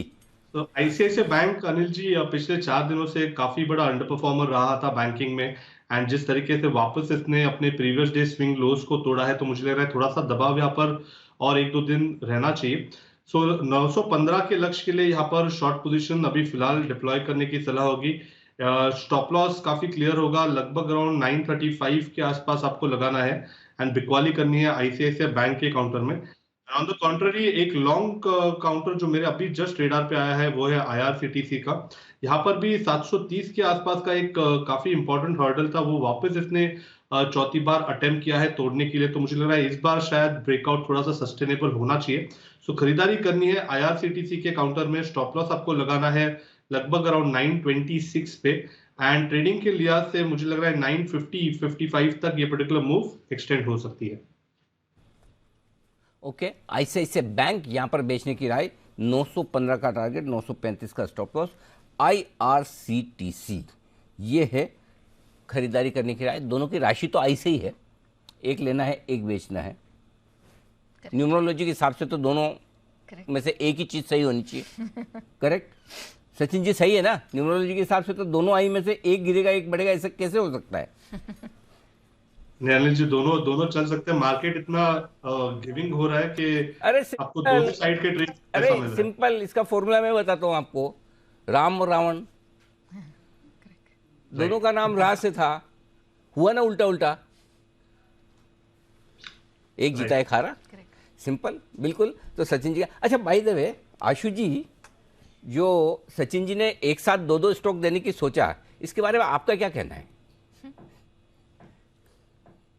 नहीं अनिल जी, ये मार्केट सच में ऐसी है। जब नेहा मुझसे पूछ रही थी तो मैं यही तो बोल रहा था, अनिल जी स्टॉक्स कहीं पे भी नहीं जा रहे, इतनी रेंज बाउंड मार्केट है कि वहीं के वहीं है। तो ऐसे में अनिल जी थोड़ी थोड़ी मूवमेंट दोनों तरफ मिल रही है। लेकिन अनिल जी मुझे सचिन की जो आईसीआईसीआई बैंक की कॉल जो सुनी ना, तो मुझे उससे अनिल जी एक चीज की बहुत इंकरेजमेंट मिली कि अगर आईसीआईसीआई बैंक घटेगा तो जो मैंने बैंक निफ्टी का पुट स्प्रेड बनाया है वो तो अपने आप ही प्रॉफिटेबल आ जाएगा। तो कहीं ना कहीं अनिल जी मुझे लगता है, और अगर बाई चांस अनिल जी मन मार के और अपने मतलब दिल पे पत्थर रख के आप भी अगर बैंक निफ्टी की थोड़ी गिरावट को सपोर्ट कर दें, तो आई थिंक अनिल जी ये तो फिर ट्रेड अच्छा बहुत बढ़िया प्रॉफिटेबल हो जाएगा। अनिल जी मंदी की बात नहीं कर रहे हैं, ट्रेडिंग प्रॉफिट की बात कर रहे हैं। बीच में 200-300 पॉइंट घट जाएगा तो कुछ किसी का नहीं चला जाएगा। वो धमकी दो आप मुझे मैं सरेंडर हो जाऊंगा। ऐसा मैं खाली धमकी से डर जाता हूं, इससे आगे और कुछ करने की जरूरत नहीं है। नहीं अनिल जी, मैं धमकी नहीं, मतलब आपका सपोर्ट चाह रहा था कि मैंने बैंक निफ्टी का स्प्रेड बनाया कहीं सोच के कि 200-300 पॉइंट घट सकता है, जैकपॉट लग सकता है। मार्केट तेज है अनिल जी, देखिए मार्केट में कोई दिक्कत नहीं है, लेकिन डिप आ सकते हैं। और सचिन ने आईसीआईसीआई बैंक ऐड करके थोड़ा इंकरेजमेंट कर दी। आप अगर कोई डेटा क्रंचिंग करके कर दें तो और मजा आ जाएगा। और अनिल जी आप जो अभी हाईवे का एग्जाम्पल दे रहे थे ना अनिल जी, वो एक उसमें मैं ऐड कर देता हूं। अगर बाई चांस कभी कभी मैं और सिमी जी इकट्ठे पूरा बैक टू बैक कॉल्स हो जाएंगी तो वो हाईवे जैम नहीं अनिल जी, वो तो टॉल प्लाजा बन जाएगा जो थाने का होता है या कहीं का, तो बहुत ही लंबा जाम हो जाता है फिर। चलिए बढ़िया। तो मैं आपको थोड़ी सी देर में आपकी जो इच्छा है वो पूरी करने की कोशिश करूंगा। उससे पहले जल्दी से बिगुल सेठी साहब के लिए सदाबहार सेठी साहब की short term pics.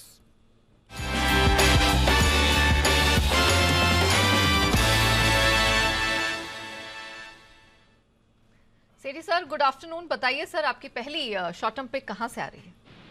Good afternoon Neha, good afternoon Anil जी।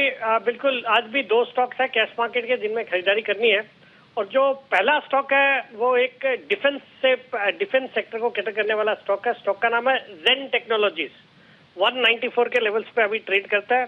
ये कंपनी मेनली ड्रोन्स बनाने के लिए जानी जाती है और उसके अलावा military training simulators, driving simulators भी बनाती है। फिर 90 से ज्यादा पेटेंट्स के लिए कंपनी ने अप्लाई किया हुआ और 1000 से ज्यादा ट्रेनिंग सिस्टम्स इन्होंने एक्सपोर्ट भी करे हुए। सरकार का पूरा फोकस है इंक्रीज यूसेज ऑफ सिमुलेटर्स और ड्रोन्स के लिए। और जो कल जैसी घटना हुई जो तवांग बॉर्डर पे हुई अरुणाचल प्रदेश में, तो उस तरह की जब घटना होती है तो इस तरह की जो कंपनी जो कि अनमेन्ड एरियल सर्वेलेंस के लिए जानी जाती है, इनको डेफिनेटली उसका फायदा होता है। और मुझे लगता है यहाँ से बजट तक के लिए डिफेंस एज ए सेक्टर बिल्कुल सुर्खियों में रहेगा और अच्छे स्टॉक्स इस सेक्टर से बिल्कुल आइडेंटिफाई करके रखने चाहिए। ये कंपनी भी, ये स्टॉक भी अपने हाइट से अच्छा खासा करेक्ट होया हुआ है। 258 के इसके ईयरली हाइट थे, वहां से अब ये 193-94 के लेवल पे ट्रेड करता है, तो एक अच्छा लेवल है जहाँ पे एंट्री करनी चाहिए। हाल ही में इनको एक ऑर्डर भी मिला है इंडियन एयरफोर्स से 155 करोड़ का, और एक जबरदस्त 500 करोड़ के करीब की ऑर्डर बुक है। फिर जो अभी रिसेंटली गुजरात एक्सपो हुआ था, डिफेंस एक्सपो, वहां पे भी सरकार ने ये ड्रोन्स को बूस्ट करने के लिए कई सारे अनाउंसमेंट करे। फिर ये जो ड्रोन्स है वो एग्रीकल्चर सेक्टर में भी आजकल यूज होते हैं। फिर फूड डिलीवरी कंपनी जैसे स्विगी वगैरह भी ट्रायल रन कर रही है। तो फ्यूचर बहुत ही अच्छा लगता है। और सितंबर तिमाही भी बहुत अच्छी थी, 7 करोड़ का पैट था, जो पिछले साल सितंबर तिमाही में 0 करोड़ था, मतलब 0 था, प्रॉफिट ही नहीं था। मुझे लगता है ये स्टॉक शॉर्ट टर्म में बहुत अच्छा कर सकता है और अंटिल द बजट तो मुझे लगता है अच्छा करना ही चाहिए। तो 210 के मेरे इसमें शॉर्ट टर्म टारगेट है, 190 का स्टॉप लॉस रखना है। ओके, 190 के स्टॉप लॉस के साथ 210 के टारगेट के ज़ेनटेक, ये है स्टॉक जहां खरीदारी करने की राय। जुबिलेंट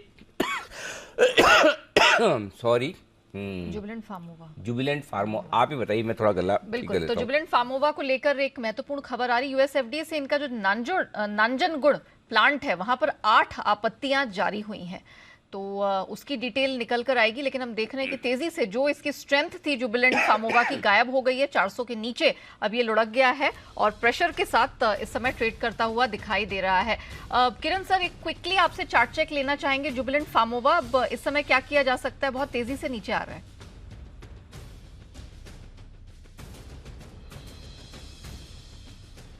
किरण जी अनम्यूट हो जाइए, आप म्यूट पर हैं इस समय। सॉरी देखिए, इधर थोड़ा सा प्रॉफिट बुकिंग कर लेना चाहिए। 398 पे ट्रेड कर रहा है अभी, थोड़ा सा इधर से और नीचे जा सकता है। मेरा मानना है कि इधर से लगभग 350 के लेवल्स टेस्ट हो सकता है। तो मेरा मानना है कि इधर से एक बार एग्जिट कर लेना चाहिए। तो ये है आपके लिए राय जुबिलेंट फार्मोवा पे। सेठी साहब ने कहा है जेनटेक खरीदिए। दूसरा स्टॉक भी बताएं सेठी साहब।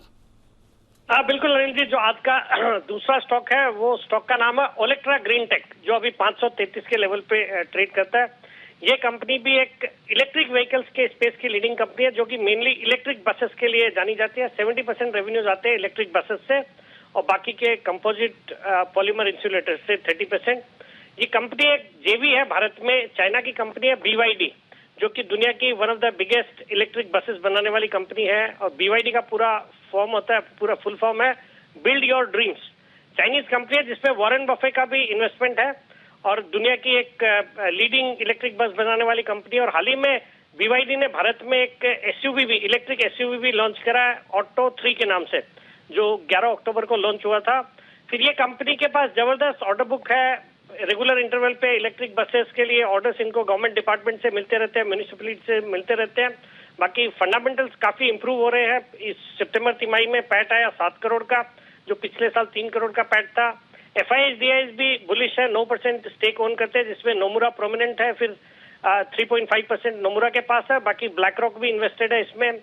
और एक मैनेजेबल लो डेट इक्विटी रेशियो है और अच्छी दर से कंपनी ग्रो कर रही है। मुझे लगता है ये स्टॉक भी अपने हाइट से काफी पिटा हुआ है, यहाँ पे खरीदारी करने की सलाह है। मेरा इसमें शॉर्ट टर्म का टारगेट है 585 का, स्टॉप लॉस रखना है 520 का। ओके, तो ये है आपके लिए राय ओलेक्ट्रा ग्रीन पर खरीदारी करने की इस वक्त आती हुई दिख रही है सेठी साहब की तरफ से। लेवल्स आपके सामने आ जाएंगे। इस बीच चलते हैं संसद में और वहां पर वित्त मंत्री जी आपको नजर आ रही, निर्मला सीतारमण जी, और हम आप सोचेंगे हम अभी अभी संसद क्यों पहुंचे, तो बड़ी काम की बड़ी इंटरेस्टिंग चीज वो बात कर रही है और वो है फर्टिलाइजर सब्सिडी को लेकर। आइए सुनते हैं क्या कहना है वित्त मंत्री। And the material component are being given through this 45,177 which we ask from you. So on the petroleum natural gas component of the supplementary demand, which is 24,943, I will spend a few minutes on that because I want to put forth to many members who have been talking about this as to where this money is actually going. It is certainly going to the oil marketing companies to an extent because domestic LPG operations and also for compensating for several of the losses which the OMCs have made. So this money goes to them. But more importantly, a total of about 8,000 crores from this 24,000 which is in this supplementary demand actually goes for the Ujjwala component, meaning for the LPG supply which is happening for the poorest of the poor under the Ujjwala scheme. Remember, I said it in the budget that for every cylinder there shall be 200 rupees given for the Ujjwala scheme beneficiaries because that is the way in which we want to cushion at least somewhat for the price increases. So 8,000 crores, sir, is being given from the BE and from this supplement, total put together 8,000 crore, to take care of the gas price increase, which should not hurt the poor, and therefore for many of the members who raised voice saying गरीब के लिए Ujjwala cylinder दे दिया मगर दाम बढ़ गए, from budget till today that 200 rupees per cylinder to the poor is being given, and the total which is now both BE and here put together. BE, in fact, we had given only about 800 crores. Here, 7,210 crores is being added to it so that the Ujjwala consumers of LPG are given sufficient cushion. तो ये वित्त मंत्री fertiliser subsidy और साथ ही petroleum products पर subsidy पर बातचीत करती हुई दिख रही है और वो बता रही कि सप्लीमेंट्री ग्रांट्स के तौर पर मनरेगा में 16,400 करोड़ रुपए दिए गए और बाकी सब्सिडी में जितने जितने अमाउंट की रकम दी गई है उसके बारे में वित्त मंत्री बात करती हुई इस वक्त ये है आपके लिए संसद से आता हूँ। कुछ और इम्पोर्टेंट बातों पर हम फिर से वहां पर लौटेंगे। तब तक सर 2:30 बजे की स्ट्रैटेजी रेडी है? हाँ, पुनीत तो कर ही लेनी चाहिए। हाँ बिल्कुल, अब हम लोग काफी लेट हो चुके हैं। चलिए वक्त हुआ है सर की 2:30 बजे की स्ट्रैटेजी का। सर आपको फटाफट बता देती हूँ, डाउ फ्यूचर्स पॉजिटिव से नेगेटिव टेरिटरी में आ गया, 13 अंकों की कमजोरी वहां दिख रही है। नास्डैक फ्यूचर्स में भी प्रेशर है और यूरोपियन मार्केट्स की बात करें तो आधे % की गिरावट है। सर अब क्या करें? 18,600 के नीचे बंद होना है, 18,700 के ऊपर बंद होना है। जो 2 बजे बोला वही सेम है, वो गोल पोस्ट, वही गोल पोस्ट है दोनों तरफ। 18,600 पर 1 करोड़ 20 लाख शेयर पुट में है, 18,700 पर 1 करोड़ 30 लाख शेयर कॉल्स में है। बराबरी का मामला है 100 पॉइंट की रेंज में। सो सिंपल चीज़ वही है। तो 18,600 अगर आप क्लोजिंग बेसिस पे होल्ड करते हैं, लाल निशान में बंद नहीं तो ठीक है, नो वरीज, कोई ऐसा खराब है नहीं। और वैसे भी 18,500 के नीचे ही तनाव आना है तो सिंपल से, और 18,700 के ऊपर बंद होंगे तो आप और अच्छे हो जाएंगे। 18,600 के आसपास बंद हो रहे हैं, बीचों बीच है, तो सिंपल निफ्टी में ये है, कोई बड़ा उतार चढ़ाव 3.5 तक होने की संभावना नहीं है। अब डाउ 200 पॉइंट नीचे फ्यूचर पे गिर जाए तब तो एक अलग बात है, जो लगता नहीं है। क्यों नहीं लगता है? क्योंकि जो होगा आज फ्यूचर में नहीं होगा, मार्केट में ही होगा। और हमारे मार्केट इतनी बढ़िया तेजी के बाद, जो आशु सर अभी कह भी रहे थे कि देखो कोलरेटर फंस जाएगा, ये हो जाएगा, वो हो जाएगा, क्यों नहीं हुआ? नहीं होने का कारण एक है कि आज अमेरिका में फेड की बैठक है। करेक्ट। तो जो होना है बड़ा वो फेड की बैठक के बाद होगा। तो अगर किसी को तेजी करनी तो भी उसको डर तो ये नहीं कि फेड की बैठक है, मंदी करनी तो भी डर है फेड की बैठक है। अगर समझो इन्फ्लेशन के नंबर खराब आए, आई मीन मार्केट के लिए अच्छा है जो नीचे आए, और फेड और बोल दे अब तो हमें बढ़ानी नहीं जी, चाहे जरूरत ही ना पड़े, तो कल 1000 बढ़ जाए, कौन सी बड़ी बात? सही बात है। और अगर आज ½ % बढ़ाएंगे, उसके बाद ठीक है ना, 1 महीना थोड़ा नीचे आ गया, उससे क्या, अभी हमको तो 4% चाहिए, 2% चाहिए, 7% है, 8% है, तो फिर कल फिर गिर जाए। सो इसलिए जो होना है कल, आज शांति से देखो, ठीक है, ये क्लियर है, ठीक है। सो ओवरनाइट पोजीशन कैसे बैलेंस करनी है ये हम 3:20 पे बताएंगे। अभी न 18,600 के नीचे जाने की इच्छा है, न 18,700 के ऊपर जाने की हिम्मत है। अब आइए बैंक निफ्टी, जो बहुत ही इंटरेस्टिंग है। 44,000 के पुट पर है 73 लाख शेयर, 44,000 के कॉल्स पर है 64 लाख शेयर। और बहुत कम ऐसा होता है जब बैंक निफ्टी में एक ही स्ट्राइक प्राइस पर पुट और कॉल दोनों में बराबर की टक्कर का मामला, दोनों जगह हाईएस्ट ओपन इंटरेस्ट 44,000 पर है। सो 3 बजे तक आप 44,000 के ऊपर हैं, वेरी नाइस। 44,000 के नीचे हैं तो आप 43,800 के आसपास तक आ सकते हैं। तब आपकी जो रेंज है 43,775, 43,850 अगला सपोर्ट रेंज होगा। 44,000 के ऊपर बने रहते हैं तो 44,150, 44,250 की रेंज तक जा सकते हैं, डिपेंड्स ऑन डाउ फ्यूचर्स। अगर डाउ पॉइंट 100-125 पॉइंट ऊपर हो गया तो आप 44,150, 44,250 जाएंगे। डाउ फ्यूचर्स 100-125, 150 पॉइंट नीचे हो गया तो 43,775, 43,850 तक जाएंगे, बाकी कुछ नहीं करेंगे। तो मुझे नहीं लगता कि दोनों इंडेक्स आज कुछ बड़ा तूफानी करने के मूड में है, लगभग यहीं पर बंद होने के मूड में है, बीचों बीच में 16,850 के आसपास, 44,000, 44,100 की रेंज में बैंक निफ्टी भी कमोवेश अभी तक तो डेटा में ये लग रहा है, बाकी ईश्वर की इच्छा। ओके सर, इसी बीच IRB इंफ्रा सर 4-4.5% की स्ट्रेंथ यहाँ पर दिख रही है। एक चेक इस पे सिमी जी से ले लेते हैं। सिमी मैम, एक बार IRB इंफ्रा मैम चार्ट पे बताएंगी क्या रिकमेंडेशन होगी? नेहा, रिकमेंडेशन तो मैंने बहुत बार दिया है स्टॉक में, बाय कॉल भी दिया है, लास्ट 2-3 दिन भी दिया है, और अभी भी मैं सिर्फ मेरा व्यू ही मेंटेन करूंगी। मुझे तो ये स्टॉक बहुत ही बढ़िया लगता है और मुझे लगता है कि अभी भी मेरा टारगेट्स बाकी है। मेरा 340 से 355 का थोड़ा सा छोटा सा टारगेट है, जो कि मैंने दिवाली के बाद ही दिया था टारगेट, उस समय जब 40-42 के आसपास था, 240-242 के आसपास था। तो मुझे लगता है कि ये स्टॉक अभी भी होल्ड किया जा सकता है, और जब 355 क्रॉस करेगा तब मैं फ्रेश टारगेट्स दे सकती हूँ। फिलहाल तो मैं कुछ नहीं कर सकती हूँ। मैं सिर्फ ये कहूँगी कि अपना अपना कंफर्ट लेवल के हिसाब से स्टॉप लॉस लगा के होल्ड कीजिए। तो लगाकर होल्ड करें, चलते रहें, क्योंकि स्टॉक मजबूती से आगे बढ़ रहा है। हर रोज आप धीमे धीमे इस स्टॉक को ऊपर बढ़ते हुए देखते हैं। 350-355 के आसपास रिव्यू किया जाएगा और नए टारगेट के लिए, और हमारे भी टारगेट 340-350 के आसपास के पहले टारगेट हैं ही, जो हमने दिवाली की पिक के तौर पर दिए थे। वो देखते हैं आने की तैयारी में आगे बनते हुए दिख के आएंगे जी। आइए किरण जी के लिए बिगुल, किरण का कमाल।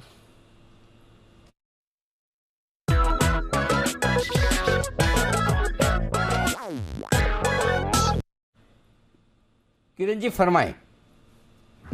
अनिल जी, ये कॉल प्योर डेटा बेस्ड है।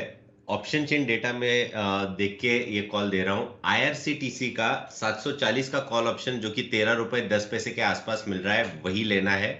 आपका स्टॉप लॉस 2 रुपए नीचे यानी 11 रुपए पे रखना है। पहला टारगेट 22 रुपए, दूसरा टारगेट 26 रुपए। ये टारगेट्स कैजुअली आते हुए नजर आ जाएंगे। इसका कारण यह है अनिल जी, 710 से लेके 830 तक सिर्फ 2 स्ट्राइक रेट बीच में 780 और 790 का छोड़ दे तो सब में अनवाइंडिंग देखने को मिल रही है। इसका मतलब है बहुत अच्छी एक्टिविटी लॉन्ग साइड पे हो रही है, शॉर्ट स्ट्रैप होते नजर आ रहे हैं। और चार्ट पे अगर देखते हैं तो 720 710 एक बहुत बड़ा बेस फॉर्मेशन बनता नजर आ रहा है, और मेरा मानना है कि इधर से बड़ी अपसाइड आपको स्टॉक में देखने को मिल जानी चाहिए। एक छोटा सा हर्डल 750 के आसपास है, ये एक बार निकल जाए तो मेरा मानना है कि 775 780 के टारगेट्स 1 से 1.5 हफ्ते में देखने को मिलेगा।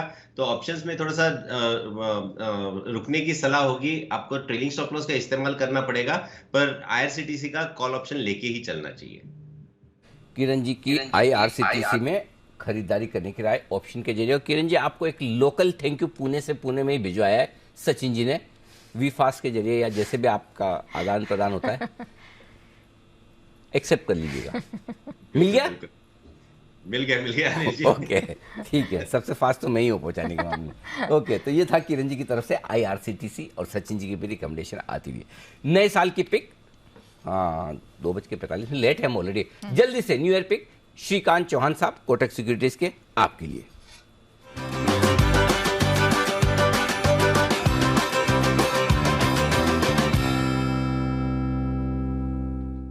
आपके लिए न्यू ईयर के लिए एक टेक्निकली स्ट्रॉन्ग पिक लेके आया हूं, जिसका नाम सुप्रजीत इंजीनियरिंग है और काम ऑटो कंपोनेंट्स के मैन्युफैक्चरिंग का है। टेक्निकली इसने कप विथ हैंडल फॉर्मेशन बनाया है, जो एक बुलिश कंसोलिडेशन होता है।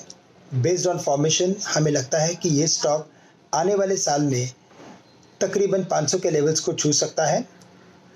डाउनसाइड वैसे लिमिटेड है, लेकिन 270 का स्टॉप लॉस भी रखना जरूरी है।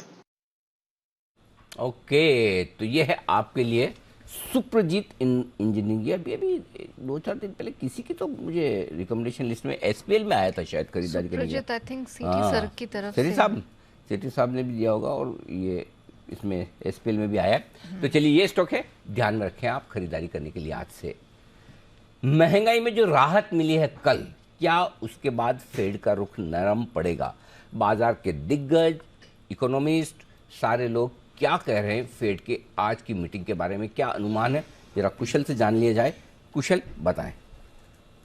सर, ये तो लाजली तय है कि आज 50 बेसिस पॉइंट्स की बढ़त होने की एक्सपेक्टेशंस हैं, क्योंकि यहाँ पर जो भी फेड पर फ्यूचर ट्रेडर्स हैं उनकी 93% प्रोबेबिलिटी यही है कि 50 बेसिस पॉइंट्स की बढ़त आज के सत्र में होने वाली है, आज जो फेड पॉलिसी होगी।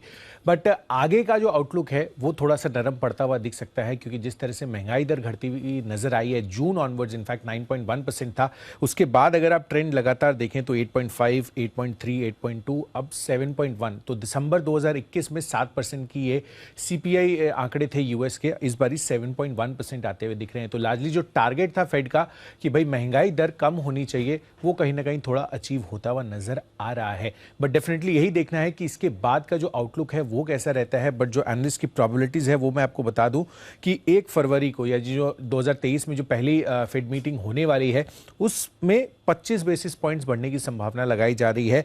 इनफैक्ट मार्च 2023 से फेड की जो ब्याज दरें बढ़ने का ट्रेंड है उस पर रोक भी लग सकती है। इनफैक्ट अभी जो प्रोबेबिलिटी है वो पहले यानी कि कल के दिन में जो महंगाई के आंकड़े जब तक नहीं आए थे तो 9.2% की प्रोबेबिलिटी थी, अब वो बढ़कर 24.4% की प्रोबेबिलिटी हो गई है कि मार्च ऑनवर्ड्स यहाँ पर हो सकता है कि रेट हाइक्स हमें और ना होते हुए दिखे। तो डेफिनेटली एक राहत का संकेत है, बट लार्जली यही देखना है कि फेड चेयरमैन जेरोम पावेल की तरफ से किस तरह की कमेंट्री और क्या डिसीजन निकल कर आता है आज की फेड पॉलिसी में। किस तरह की आएगी कमेंट्री? अब अकोमोडेटिव ही देख रहे हैं क्योंकि इसके पहले भी लास्ट वीक उन्होंने कहा अगर समझो आप फेड चेयरमैन हो, फॉर एग्जांपल, एक दिन के लिए नहीं, एक दिन में तो फिर पॉलिसी देनी पड़ेगी, अभी अभी के लिए थोड़ी देर में, और आपको बोलना तो आप क्या बोलोगे? इजी है, मतलब आगे के लिए सब ठीक है। हाँ, ज्यादा चिंता मत करो, नहीं, मैं हूं ना। हाँ, ऐसे बोलोगे ना। हाँ। आप फेड चेयरमैन हो, आपको बोलना है। यस, बोलो, डायलॉग बोल के बताओ, मैं हूं ना। अब पता चला कुशल टीवी वालों को बहुत कम पैसे मिलते हैं और फिल्म स्टार्स को ज्यादा मिलते हैं। क्लियर है सर, समझ आएगा? समझ गया। कितना मुश्किल है डायलॉग बोलना, मैं हूं ना। जो तो मैंने सबसे इजी वाला निकाल के आपको दिया। सबसे इजी वाला आपको निकाल के दिया। ओके, तो कुशल है, चिंता की कोई बात नहीं। महंगाई में राहत के बाद रुख नरम पड़ने की पूरी संभावना, आज बढ़ेगी 0.5% ब्याज दरें, इस बात की संभावना पूरी की पूरी आपके लिए। निफ्टी के निशानेबाज नितिन मुरारका हमारे साथ जुड़ रहे हैं फोन लाइन पर, करते हैं उनका स्वागत।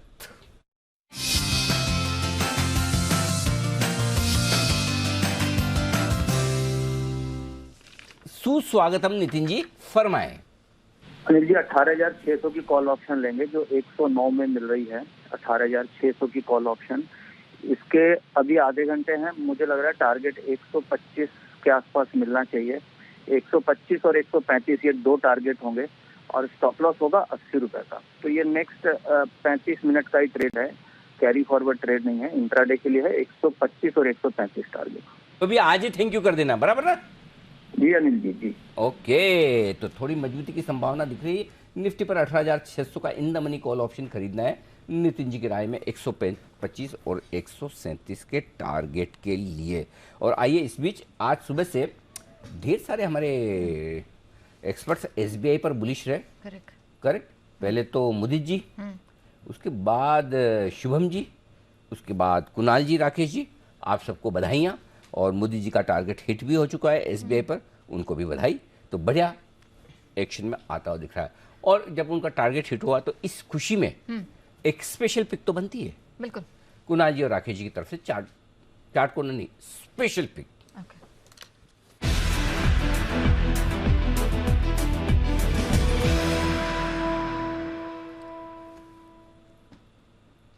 सर, SBI के लिए बधाई स्वीकार करें और बताएं special pick. Thank you very much Anil ji, बधाई के लिए। अच्छा, एक मिनट आशु जी, हाँ इधर एक बात बताएं, जब भी कोई स्टॉक होता है चार्ट कॉर्नर का सामूहिक रूप से आता है तो पहले आप होता है, ठीक है? और जब भी एक कॉन्ग्रेचुलेशन और बधाई दे दी तो दोनों एक साथ, ऐसा क्यों?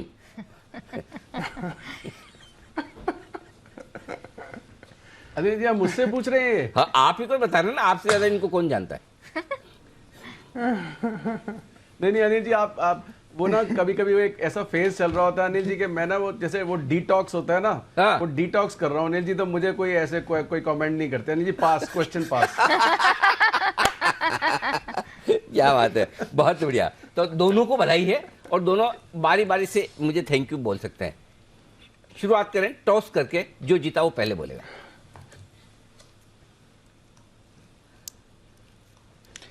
अनिल जी, बहुत बहुत धन्यवाद आपका अनिल जी, बधाई देने के लिए। और अनिल जी, खरीदारी की हमारी राय है। जी लगता है बंसल जी ने वाकई में टॉस किया, इतनी देर बाद सिक्का नीचे आया, ओह मैं तो हार गया। बंसल जी आप ही ने टॉस किया, आप ही ने सिक्का दिखा, आप बोल देते मैं तो जीता। जी कुणाल जी शुरू करें।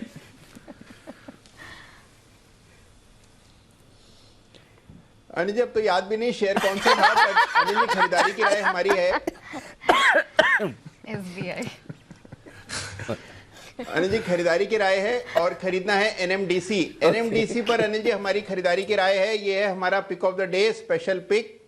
चार्ट बहुत जोरदार है अनिल जी, स्टॉक में एक मेजर ब्रेकआउट आता हुआ दिख रहा है। इसका वीकली चार्ट एक बार देखें तो आपको इसमें वीकली ब्रेकआउट आता हुआ नजर आएगा।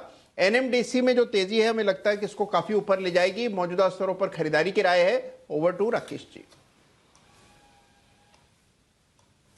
अनिल जी बेहतरीन टेक्निकल स्ट्रक्चर है। अगर इंटायर मेटल स्पेस में देखें तो अप्रैल 2022 में मेल्टडाउन शुरू हुआ था, ऊपर से गिरे थे वर्टिकली, तो एकमात्र मेटल काउंटर दिख रहा है अनिल जी मेरे को और कुणाल जी को, जो अप्रैल 2022 के हाइस के आसपास ट्रेड कर रहा है। रिस्क रिवॉर्ड फेवरेबल है। 122 रुपए 50 पैसे, 122.5 का स्टॉप लॉस, 131 एंड 133 के टारगेट के लिए NMDC पर खरीदारी की राय है।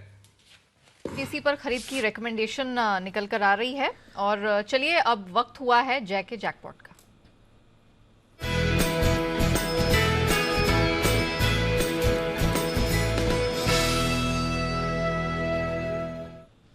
जय बताइए।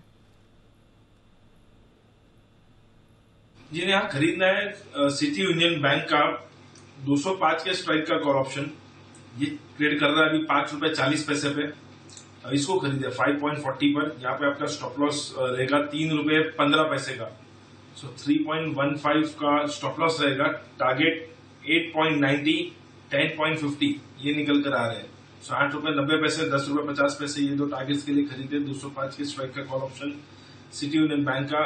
अभी भी काफी ICICI बैंक में डेफिनेटली थोड़ी बहुत वीकनेस है, पर काफी जैसे HDFC बैंक है, SBI है, सभी में एक अच्छा ब्रेकआउट देखने मिल रहा है। लाइकवाइज सिटी यूनियन बैंक में भी अगर आप देखें तो अच्छे खासे कंसोलिडेशन का एक ब्रेकआउट देखने मिल रहा है। लॉन्ग पोजीशन ऐड हो रही है कंटिन्यूसली, और मुझे ऐसा लग रहा है कि स्टॉक ऊपर की तरफ 215-220 तक के लेवल्स हमें दिखा सकता है। लगातार राकेश कुणाल चार्ट कॉर्नर के बाद ये दूसरी रिकमेंडेशन सिटी यूनियन बैंक पर निकल के आती हुई। अब जय ठक्कर मानते हैं कि 205 का कॉल उठाना चाहिए यहाँ पर 5 रुपए 40 पैसे के पास, 3 रुपए 15 पैसे का स्टॉप लॉस। पहला जो पड़ाव है वो 8 रुपए 90 पैसे का और इवेंचुअली 10.5 तक का टारगेट इसमें देखने को मिल सकता है। तो वो रिकमेंडेशन जय की तरफ से सिटी यूनियन बैंक में आती हुई।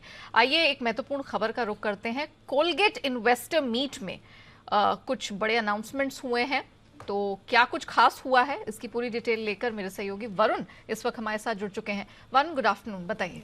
Good afternoon Neha. तो आपकी तरह सबको उम्मीद थी कि कोई बड़े अनाउंसमेंट होंगे, लेकिन दिक्कत यही हो गई कि कोई बड़े अनाउंसमेंट नहीं हुए। हाँ, यही सबसे बड़ी प्रॉब्लम थी, यही सबसे बड़ा अनाउंसमेंट। हाँ, और इसके लिए आप तो देख रहे हैं कि 4% के आसपास स्टॉक में जो गिरावट देखने मिल रही है। अब हुआ क्या, मैं आपको ये बता देता हूँ। इस कंपनी की जो नई MD एंड CEO है मिस प्रभा नरसिम्हन, इन्होंने पहले बार इन्वेस्टमेंट मीट की है और ये HUL से आई थी। तो काफी लोग ये अनुमान लगा के चल रहे थे, उम्मीद लगा के चल रहे थे कि आपको काफी सारे बड़े अनाउंसमेंट देखने मिलेंगे, कुछ ग्रोथ के टारगेट्स के सामने रखेंगी। लेकिन दिक्कत यही हो गई कि कोई भी ग्रोथ का टारगेट जो है, कोई बड़ी खास बात जो है वो इन्होंने जो एनालिस्ट मीट थी उसमें नहीं कही है। इनफैक्ट मैनेजमेंट के अनुमान जो है उससे कम परफॉर्मेंस पे इन्होंने काफ़ी चीज़ें बताई है कि ये परफॉर्मेंस कम क्यों रहा।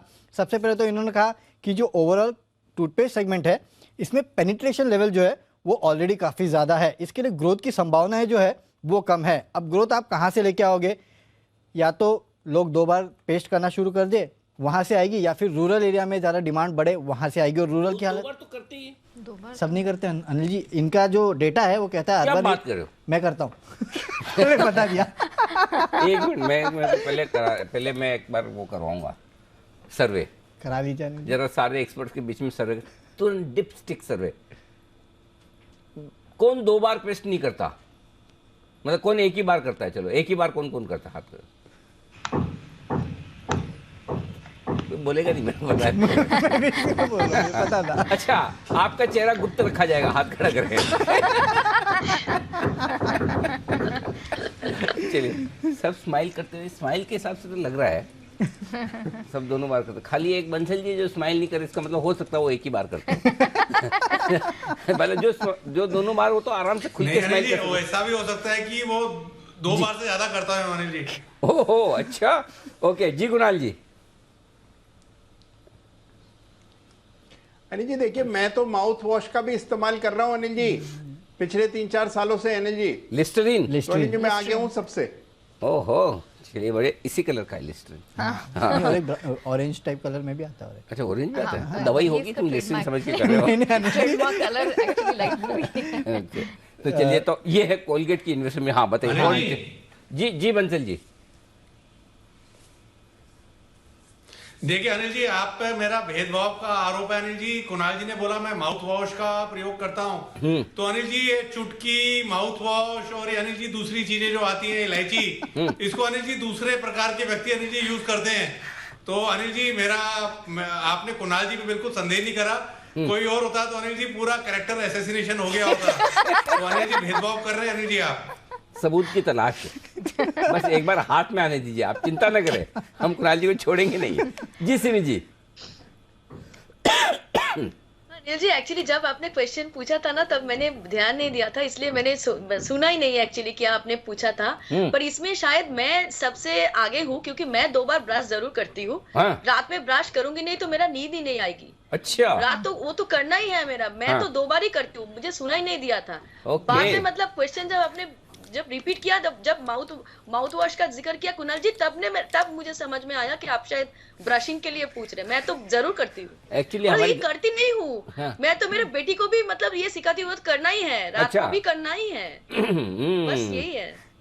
अब गलती हमारी हो गई सिमी जी। सिमी जी जब सिमी जी कॉल देती है तो 3 बार बोलती है, ये सोच के कि एक बार नहीं सुना होगा, दूसरी बार नहीं सुना, तीसरी बार तो सब सुनेंगे, सेम वापस बोल रहे हैं। हमने एक ही बार बोल के छोड़ दिया, हमने सोचा ही नहीं कि सिमी जी ने एक बार में नहीं सुना होगा। तो सिमी जी भी तो, जो सिमी जी एक बार में नहीं सुनती तभी तो वो सोचती कि अगले दिन भी 2-3 बार में सुनेंगे। जी वरुण बताइए। तो इनके मुताबिक एक्चुअली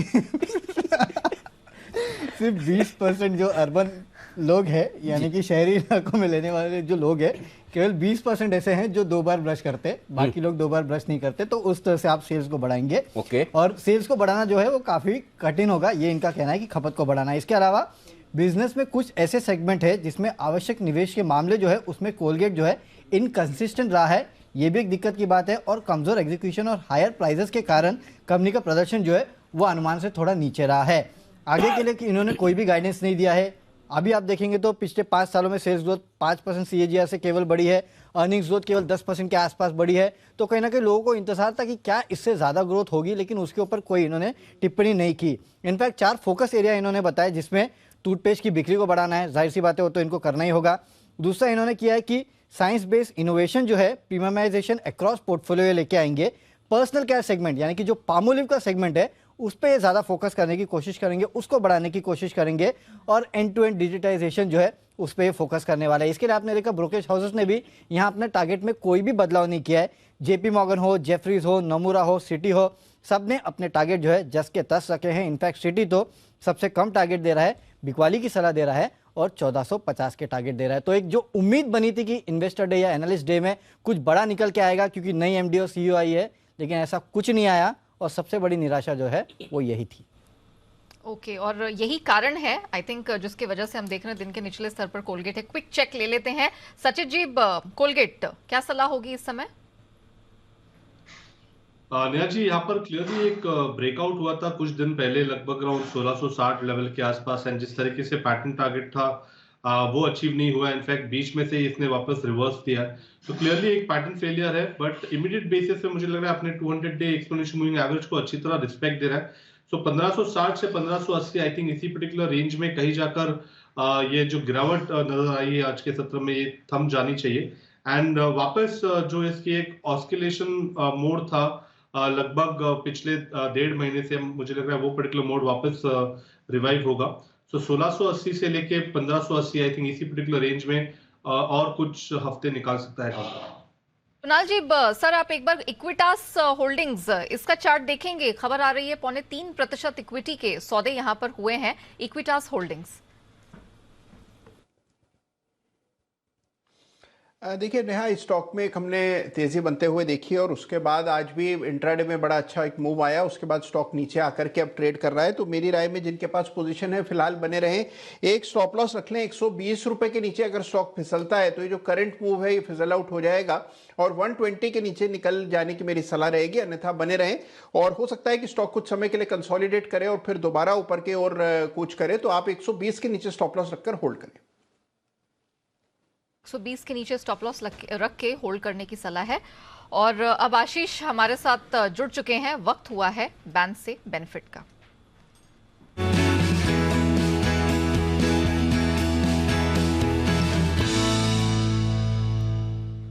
गुड आफ्टरनून आशीष, बताइए क्या डिटेल है आपके पास? गुड आफ्टरनून यार, 3 स्टॉक है हमारे पास बैन लिस्ट में फिलहाल। जीएनएफसी करीब चल रहा है 95% पर, बीएचईएल है 93% और डेल्टा कॉप है 91%। यानी ये बात साफ है कि तीनों में से कोई भी स्टॉक ऐसा नहीं है जिसकी मार्केट वाइड पोजीशन लिमिट फिलहाल 80% से नीचे हो। तो तीनों स्टॉक ऐसे हैं जो बैन में है, बने रहेंगे, बाहर कोई भी नहीं आएगा। लेकिन एंट्री होने वाली है बड़े मूव के बाद। आज करीब 9-10% की तेजी स्टॉक में देखने को मिली थी इंडिया बुल्स हाउसिंग फाइनेंस। और जब भी बड़ा मूव आता है ये स्टॉक अपने आप बैन में आ ही जाता है। तो कल अगर आप देखें तो 88% थी मार्केट वाइड पोजीशन लिमिट, आज बड़ा तेज उछाल यहाँ पर देखने को मिला है। फिलहाल 128.24% है। तो समझ लीजिए 95% के आंकड़े को बहुत अच्छी तरीके से क्रॉस कर लिया है, बैन में रहेगा और शायद थोड़े दिन बने भी रहेगा। तो एंट्री होने जा रही है इंडिया बुल्स हाउसिंग फाइनेंस की। तो आपके पास टोटल हो जाएंगे 4 स्टॉक बैन में, जीएनएफसी, बीएचईएल, डेल्टा कॉप और India bulls housing finance. Okay, तो ये फिलहाल अपडेट है जो आशीष की तरफ से निकल कर आ रहा है। इसी बीच हमने हाउसिंग फाइनेंस स्टॉक्स में आज अच्छा खासा बज़ देखा है और फिलहाल इस पूरे चार्ट को लीड करता हुआ जीआईसी हाउसिंग 11% की स्ट्रेंथ यहाँ पर नजर आ रही है। सिमी मैम, जीआईसी हाउसिंग इस पर जरा व्यू दीजिए। अब यहाँ से क्या 11% की स्ट्रेंथ ऑलरेडी आ गई है? नेहा, मुझे तो लगता है कि स्टॉक अभी भी चलेगा क्योंकि बहुत दिनों के बाद ये सब चलने लगा है। और मुझे लगता है कि जिन्होंने आज सुबह से लिया है उनको तो मैं अभी भी होल्ड करके रखने का सलाह दे रही हूँ, क्योंकि मुझे लगता है कि ये अभी भी मोमेंटम मेंटेन होना चाहिए। एक नया हाई के लिए हाई तो ये बन चुका है और मुझे लगता है कि 200-220 तक का भी लेवल यहाँ पे देखने को मिलना चाहिए। तो 220 का टारगेट के लिए मुझे तो ये स्टॉक होल्ड ही कराना है, तो मैं तो होल्ड करने का ही सजेशन दे दूंगी।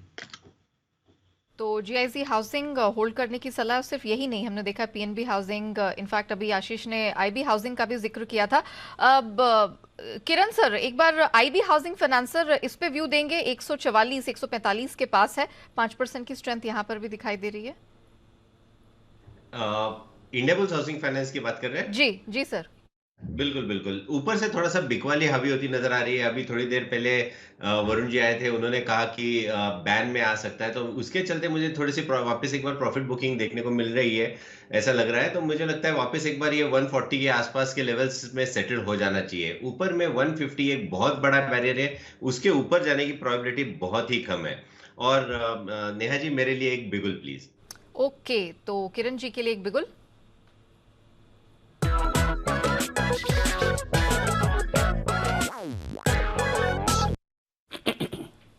बताइए किरण जी। अभी थोड़ी देर पहले मैंने आईआरसीटीसी का कॉल दिया था और वो लगभग 40% उसमें बढ़ोतरी देखने को मिल रही है। अभी भी होल्ड करने की सलाह है, ट्रेलिंग स्टॉप लॉस का इस्तेमाल करना चाहिए। और जिस लॉजिक के ऊपर मैंने वो कॉल दिया था option chain data, similar kind of option chain data हमें देखने को मिल रहा है बलरामपुर चीनी में। बलरामपुर चीनी का 380 का कॉल ऑप्शन 3 रुपए 15-20 पैसे में मिल रहा है, इधर ही लेना चाहिए। आपका स्टॉप लॉस 10 रुपए का होगा, यानी 3.5 रुपए का रिस्क है। ऊपर में टारगेट्स में मानता हूं, पहला 19 रुपए का, दूसरा 22 रुपए का और तीसरा 28 रुपीज का। ये 3 टारगेट्स के लिए लॉन्ग पोजीशंस बनाने चाहिए। बलरामपुर चीनी में जो पैटर्न है बहुत ही शानदार है। पिछले 8 दिनों के कंसोलिडेशन के बाद करेक्शन के बाद एक अच्छा उछाल देखने को मिल रहा है और शॉर्ट कवरिंग कैंडिडेट है। मेरा मानना है कि ये स्टॉक 395, 398, 400 के आसपास चलता नजर आ जाना चाहिए कल परसों तक। 2 दिनों का आपका होल्डिंग पीरियड रहेगा, पर मैंने जो ऑप्शन के टारगेट्स दिए थे वो हासिल होते नजर आ जाने चाहिए। ओके, तो ये है आपके लिए बलरामपुर चीनी 380 का कॉल ऑप्शन खरीदने की राय। आईआरसीटीसी की तरह कही, मुझे याद नहीं आता पिछली बार किसने बलरामपुर चीनी रिकमेंड किया था। आप में से किसी को याद है लास्ट टाइम आप किसने किया था? नहीं, जमाना हो गया, वंस अपॉन अ टाइम। किसी को याद है कब आप लोगों ने बलरामपुर चीनी? बहुत दिनों बाद, बहुत लंबे समय बाद। जी किरण जी, आप ही बताइए जी। अनिल जी, थोड़े दिन पहले मैंने ही रेकमेंड किया था 345 के आसपास। शायद ये 15-16 तारीख लास्ट मंथ का था। तो मेरा मानना है कि उधर मैंने दिया है। महीना भर तो हो गया ना? हाँ, महीना भर हो गया। हाँ, महीना भर तो सो लॉन्ग, बहुत टाइम हो गया। एक महीना, पूरे 30 दिन, और घंटों में कन्वर्ट करेंगे तो कितने हो जाएंगे आप सोचो। आइए, इस बीच आपने बीच बीच में कई बार ये रिसर्च सुनी होगी, कौन सी? शादियाँ हो रही है, 20 लाख शादियाँ, 30 लाख शादियाँ, बड़े बड़े नंबर आते थे जिसमें कुछ कुछ लोगों के छूट भी जाते थे। लेकिन पूरी शादियों के सीजन में हिंदुस्तान ने जमकर शॉपिंग किया। ओहो, पूछो मत, खूब खरीदारी की है। किस तरह की डिमांड देखने को मिली है, कहाँ देखने को मिली है, आइए शादियों के सीजन की पूरी डिटेल्स के साथ। वो आदमी तैयार है जिसका इसको कोई अनुभव दूर दूर तक नहीं है, फिर भी रिसर्च करके लाए हैं। क्यों लाए वही जाने। आशीष बताइए। सर, बिक्री काफ़ी बढ़िया हो रही है और अनुभव तो शादियों में जाते हैं, देखते हैं सर। ओके। और हमारी टीम सर, मैं एक बात बताना चाहता हूँ कि इस पूरे जो मैटर है ना, बहुत क्लोजली वॉच कर रहे हैं। लेकिन मेरी एक शिकायत है कि जिनकी शादियां हो गई है ना, वो इस लिंक को करने के लिए बिल्कुल तैयार नहीं होते, पाप समझते हैं इसे। अच्छा, ऐसा? तो आप मजबूरी में आए? Okay, very good. ऐसा कौन कौन है भाई करने के बाद पाप समझ रहे हैं? बताइए सर। जमकर बिक्री हो रही है जैसे कि आपने बताया, लेकिन खास बात है बिक्री हो रही है, सबको पता है। खास बात यह है कि प्री कोविड स्तर से अगर आप देखें तो हर कैटेगरी में बहुत जबरदस्त बिक्री है। इसके लिए बार बार अपडेट देकर हम आपको ये बता रहे हैं। और इनफैक्ट अगर आप पिछले 2 हफ्तों का ही ट्रेंड देखें तो ज्वेलरी है, गाड़ियां हैं, एफएमसीजी प्रोडक्ट्स हैं, इनकी बिक्री में आपको पिछले 2 हफ्ते में 30% से ज़्यादा का बड़ा उछाल आपको देखने को मिला है। और जैसे कि मैंने आपको बताया कि प्री कोविड स्तर है, इनसे काफ़ी ज़्यादा की जो बिक्री है वो देखने को मिल रही है। फरवरी तक माना जा रहा है कि ट्रेंड यहाँ पर कंटिन्यू होते हुए नजर आएगा। और हमारी टीम ने ये भी पता लगा लिया कि आमतौर पर भारत में ऑन एन एवरेज देखें तो एक शादी 4 से 5 दिन चलती है। तो यहाँ पर जो बिक्री का ट्रेंड है वो काफ़ी बढ़िया देखने को मिल रहा है। अब कपड़े हैं, ज्वेलरी है, एफएमसीजी प्रोडक्ट्स हैं, सबको पता है कि अच्छे ही बिकते हैं शादियों के समय पे। लेकिन फाडा की तरफ से भी आ गया कि आधिकारिक तौर पर अगर आप देखें कि नवंबर के महीने में जो गाड़ियां हैं शादियों के चलते, इसकी बिक्री में आपको 26% का बड़ा इजाफा यहाँ पर आपको देखने को मिल रहा है। इसके अलावा अगर आप देखें तो अपैरल में ब्रॉडली जो एथनिक वेयर है उनके ऊपर खास नजर रखनी, क्योंकि यहाँ पर जो बिक्री है इसका ट्रेंड काफी बढ़िया देखने को मिल रहा है। और ज्वेलरीज में देखें तो काफी अच्छी ग्रोथ है। लेकिन सर, खास बात यह है कि पिछले 2 हफ्ते में जो बिक्री का ट्रेंड है इसमें 30% का बड़ा इजाफा देखने को मिला है। अच्छा, तो आपकी रिसर्च में एक बेसिक गलती है, बहुत बड़ी वाली। ये किसने आपको कहा कि शादी खाली 4-5 दिन चलती है? औसत निकाला है सर। औसत निकाला। मतलब कुछ कुछ लोग 4-5 मिनट में भी करते होंगे। कोर्ट मैरिज हो जाती होगी। 6-6 महीने तो जिनके शादियां तो कुछ काम ही नहीं करते हैं, खाली शादी। Noted sir. हाँ, बंसल जी को आप एक चीज मैं बता दूं, 4-5 दिन के हिसाब से प्लानिंग करना तो फेल हो जाएगी। पता चला कि सर 4 दिन की छुट्टी तो शादी करने जाना है। सर, लंबी छुट्टी लेनी है। मैं छुट्टी तो मैं ज़्यादा दूंगा नहीं, लेकिन बता रहा हूँ कि मतलब प्लानिंग ज़्यादा लंबी है। बंसल जी आपको अपने अनुभव से बहुत बड़ी सलाह देना चाहते हैं। जी बंसल जी, डायरेक्ट टू आशीष। देखिए अनिल जी सलाह बाद में, अनिल जी रिसर्च अनिल जी पूरी करना चाह रहा हूँ जी। ये जो खर्चा बताया ना अनिल जी, इसके अंदर सबसे ज्यादा खर्चा होता है ज्वेलरी और कपड़े पर, और उसके बाद अनिल जी आता है फूड, और उसके बाद अनिल जी 2 चीजों में 3rd नंबर पे आती है 2 चीजें। जो बड़े शहर है ना, बड़े शहर के जो मोस्ट एलिजिबल टाइप, दीप टाइप, आशीष टाइप, अनिल जी इनका 3rd नंबर का खर्चा होता है फोटोग्राफी पर। और टायर 2, टायर 3 सिटीज में 3rd नंबर का खर्चा होता है डेकोरेशन पर। तो अनिल जी नंबर 1 पे ज्वेलरी कपड़ा, 2nd नंबर पर खाना होता है, और 3rd नंबर पर अनिल जी फाइट है, डिपेंडिंग अपॉन दी सिटी, वो क्या कहते हैं, डेकोरेशन और फोटोग्राफी। तो जिसको अनिल जी ये दीप जैसे लोग वो भी बड़े स्टाइल से बोलते हैं ना, फोटोग्राफी करके कुछ बोलते हैं, तो उस तरीके से है। और अनिल जी सलाह ये है आशीष को कि शादी 4 दिन में खत्म नहीं होती है। मतलब कि जो पढ़ाकू लोग बच्चे होते हैं, कनाडा में पढ़ के आते हैं, जिन्होंने कभी वैलेंटाइन डेज नहीं बनाया होता है, तो शादी के बाद वो परमानेंटली वैलेंटाइन डेज भी बनाते हैं, एंगेजमेंट डे भी बनाते हैं, तो खर्चे बढ़ते जाते हैं। तो इस चीज को मद्देनजर रखते हुए आप शादी के बारे में सोचना। सीधा सीधा मतलब इनडायरेक्टली आप धमका रहे हो कि मत करना, यही ना। और कुणाल जी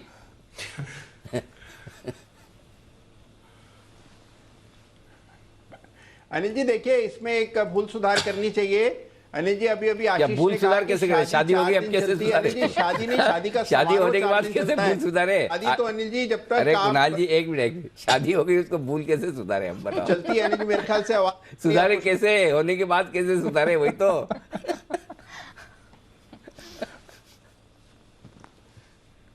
हेलो कुणाल जी, सुन पा रहे? ओके। कुणाल जी एक चीज तो क्लियर है, कुणाल जी इसको भूल तो माना है। तो चलिए, कुणाल जी कुछ राय अच्छी देना चाहते थे, अब कनेक्शन कट गया है। तो ज्ञान का भी समय होता है, मिला तो मिला, नहीं मिला तो मिला। आशी इंतजार कीजिए। आशी अच्छा आ गए हैं जी। जी कुणाल जी बोलिए। कुणाल जी हाँ अनिल जी, मैं ये कह रहा था, अनिल जी मेरी आवाज आ रही है? हाँ बिल्कुल आ रही है। आप कोई भूल सुधरवाना चाहते थे? हाँ अनिल जी, मैं ये कह रहा था कि अनिल जी देखिए, शादी तो चलती है जीवन पर्यंत, केवल शादी का समारोह 4 दिन चलता है। तो अनिल जी ये चूक हो गई। ये नहीं कहना चाहिए अनिल जी कि शादी 4 दिन चलती है। जिंदगी 4 दिन की है अनिल जी, लेकिन शादी पूरे 4 दिन चलती है। ये बात point to be noted, point to be noted. समारोह 4 दिन, बाकी लाइफ टाइम। कौन सा वो कौन सा है ना, चले तो चांद तक नहीं तो शाम तक, ऐसा कुछ है ना डायलॉग, चाइनीज माल के लिए। हाँ चाइनीज माल, चले तो चांद तक नहीं तो शाम तक। वैसा हाल है, चाइनीज माल है, कोई गारंटी दी, वैसा हाल है। चलिए बढ़िया। तो शादी में लोगों ने जमकर खरीदारी की और उसका असर आपको देश की जीडीपी में जरूर देखने को मिलेगा। बसीन साहब जरा उनकी तरफ से जो एक कॉल आ रही है आपके सामने रख दी जाए थोड़ी देर में। उससे पहले एक्सपायरी का ऑप्शन देने के लिए तैयार हैं जय ठक्कर।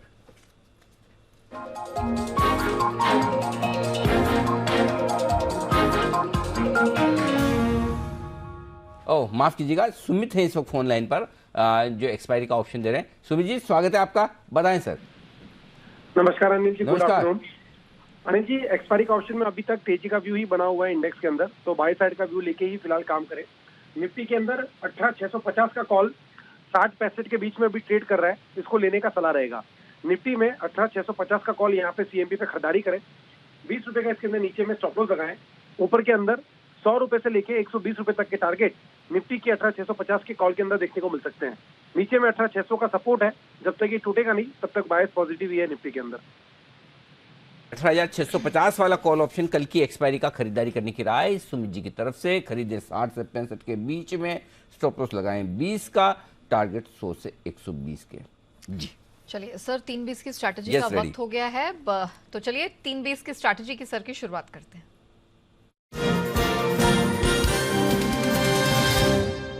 सर डाउ फ्यूचर्स सुस्ती दिखा रहा है, 19 पॉइंट नीचे है। नास्डैक फ्यूचर्स में भी 20 अंकों की कमजोरी दिख रही है। यूरोपीय बाजार प्रेशर बराबर इन पे बना हुआ है, आधे % की कमजोरी दिख रही है। तो ठीक है, मतलब बड़ी इवेंट के पहले सुस्त है। हमारा भी व्यू क्लियर कट है कि न 18,600 नीचे जाएगा न 18,700 बीच में, यहीं का यहीं बंद हो जाएगा। आप देख लो वहीं का वहीं बंद हो रहा है। 1 घंटे में कुछ नहीं किया, 18,650 का 650 से। और बैंक निफ्टी भी हमने कहा 44,000 और 44,100 के बीच में बंद होगा। न 44,000 तोड़ा है न 100 तोड़ा है, तो कुछ भी नहीं, वहीं का वहीं है। सिंपल सी चीज़ है, आज कोई भी फ्रेश पोजीशन नहीं बनानी है। जो आपकी बनी हुई है वो मैं बता दूं। अगर आपकी लॉन्ग पोजीशन है निफ्टी में 18,650 का 18,500 का पुट आपके हाथ में होना चाहिए। शॉर्ट है तो 18,800 का कॉल ऑप्शन खरीद लें, ताकि आपकी हेजिंग 150 पॉइंट इधर 150 पॉइंट उधर की हो जाए, सेफ रहे। बैंक निफ्टी लॉन्ग है तो 43,700 या 43,800 जो आपको ठीक लगे वो पुट ऑप्शन ले लीजिए। शॉर्ट है तो 44,200 या 44,300 जो आपको ठीक लगे वो कॉल ले लीजिए। हेज करके रखें। बड़ा दिन है अमेरिकी बाजारों का, बड़ा मूव किसी भी तरफ आ सकता है, उसकी आपको सेफ्टी रखनी, अदरवाइज कोई दिक्कत नहीं।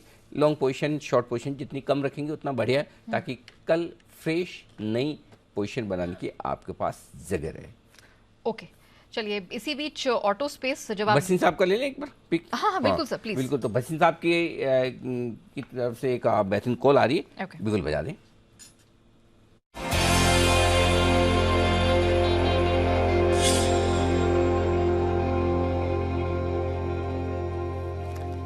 HPCL ये है वो स्टॉक जहां बसीन साहब की दिसंबर महीने का फ्यूचर खरीदने की राय है।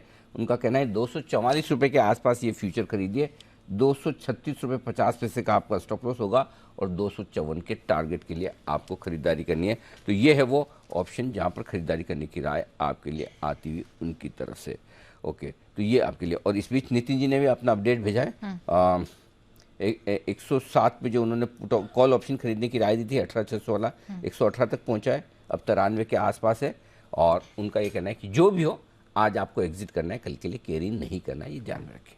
ओके सर, इसी बीच जो मैं कह रही थी कि आप जब बात कर रहे थे शादियों के सीजन की, ऑटो स्पेस की बात हो रही थी, तो दिन के उच्चतम स्तर के पास हमने कई स्टॉक्स को ट्रेड करता हुआ देखा। उसमें से एक अशोक लेलैंड है और भारत फोर्ज भी है। अच्छी खासी स्ट्रेंथ दिखाई दे रही है। बंसल सर, क्या रिकमेंडेशन होगी अशोक लेलैंड पे इस समय?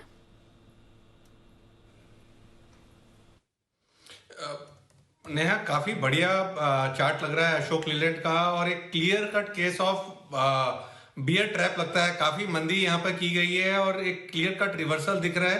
पिछले 2 दिन के हाइस के ऊपर निकला है, तो मेरी राय में तो डिलीवरी में भी खरीदना चाहिए और ट्रेडिंग के नजरिए से भी खरीदना चाहिए। 144 का स्टॉप लॉस लगाना चाहिए। 153, 155 के टारगेट के लिए अशोक लेलैंड पर खरीदारी की राय है। ओके, तो खरीद की रिकमेंडेशन है। 144 का स्टॉप लॉस ना लगाना भूलें। आइए, वक्त हो गया है जय के कैश का ऑप्शन का।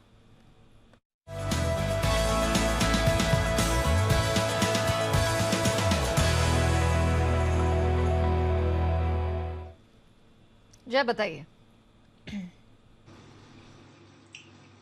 एक लॉन्ग स्ट्रैंगल नया मैं सजेस्ट कर रहा हूँ निफ्टी के ऊपर। यहाँ पे आप 18,700 का कॉल खरीदे, कल की एक्सपायरी का 39 पर ये ट्रेड कर रहा है।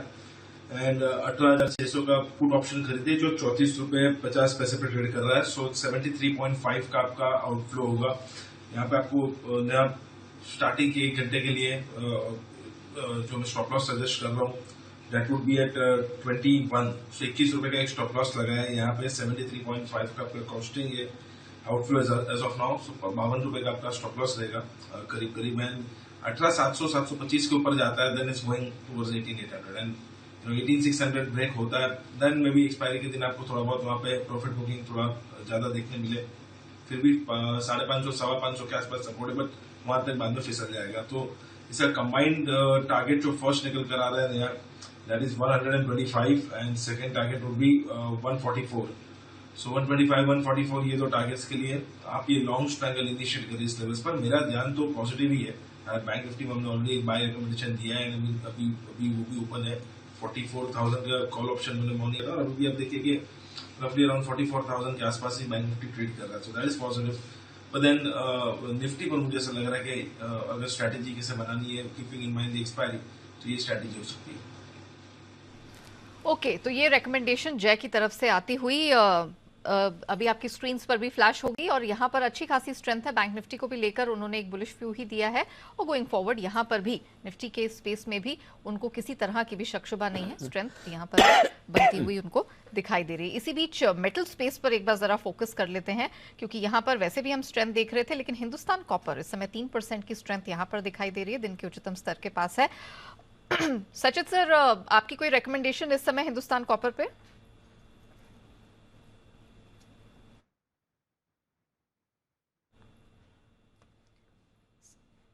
सचित जी, आप म्यूट पर हैं, प्लीज अनम्यूट हो जाएं। सॉरी नेहा जी यहाँ पर क्लियरली ट्रेंड काफी स्ट्रांग रही है। इनफैक्ट एक अच्छे हाइट और हायर बॉटम सीक्वेंस में लगातार ये अक्टूबर से चलता नजर आ रहा है। एंड मुझे लग रहा है जिस तरीके से वापस इसने एक बेस बनाया है 114 के रीसेंट स्विंग के बाद, तो ये बेस मुझे लग रहा है थोड़ा सा कमेंडेबल है, जहां पर लॉन्ग पोजीशंस और भी ऐड किए जा सकते हैं। ट्रेडिंग के लिहाज से तो 114 को आपको स्टॉप लॉस मेंटेन करना पड़ेगा। And on the higher side 125 से 126 के आसपास एक रिविजन हो सकता है। तो फिलहाल तो एक अच्छे करेक्टिव के बाद एक अच्छी अपमूव नजर आ रही है, जो शायद सस्टेनेबल हो सकती है अगले कुछ दिनों के लिए। ओके, तो हिंदुस्तान कॉपर में स्ट्रेंथ दिखाई दे रही है। 114 का स्टॉप लॉस, 125 तक का अपसाइड में टारगेट यहाँ पर बनता हुआ दिखाई दे रहा है। और वैसे भी हम देख रहे हैं आज मेटल स्पेस के बहुत सारी स्टॉक्स हैं, हिंडाल्को है, टाटा JSW स्टील है, इन सब में अच्छी खासी स्ट्रेंथ हमने बनते हुए देखी है। NBFC सेक्टर में भी आज अच्छा खासा एक्शन देखने को मिला। हाउसिंग फाइनेंस में तो हमने देखा ही बहुत जबरदस्त स्ट्रेंथ बनती हुई दिखाई दी है। क्विक चेक स्पंदना स्फूर्ति पर ले लेते हैं। किरण सर, एक बार क्विक चेक स्पंदना स्फूर्ति पर देंगे? यस बिल्कुल। स्पंदना स्फूर्ति पे मेरा मानना है कि चार्ट पैटर्न बहुत ही शानदार है।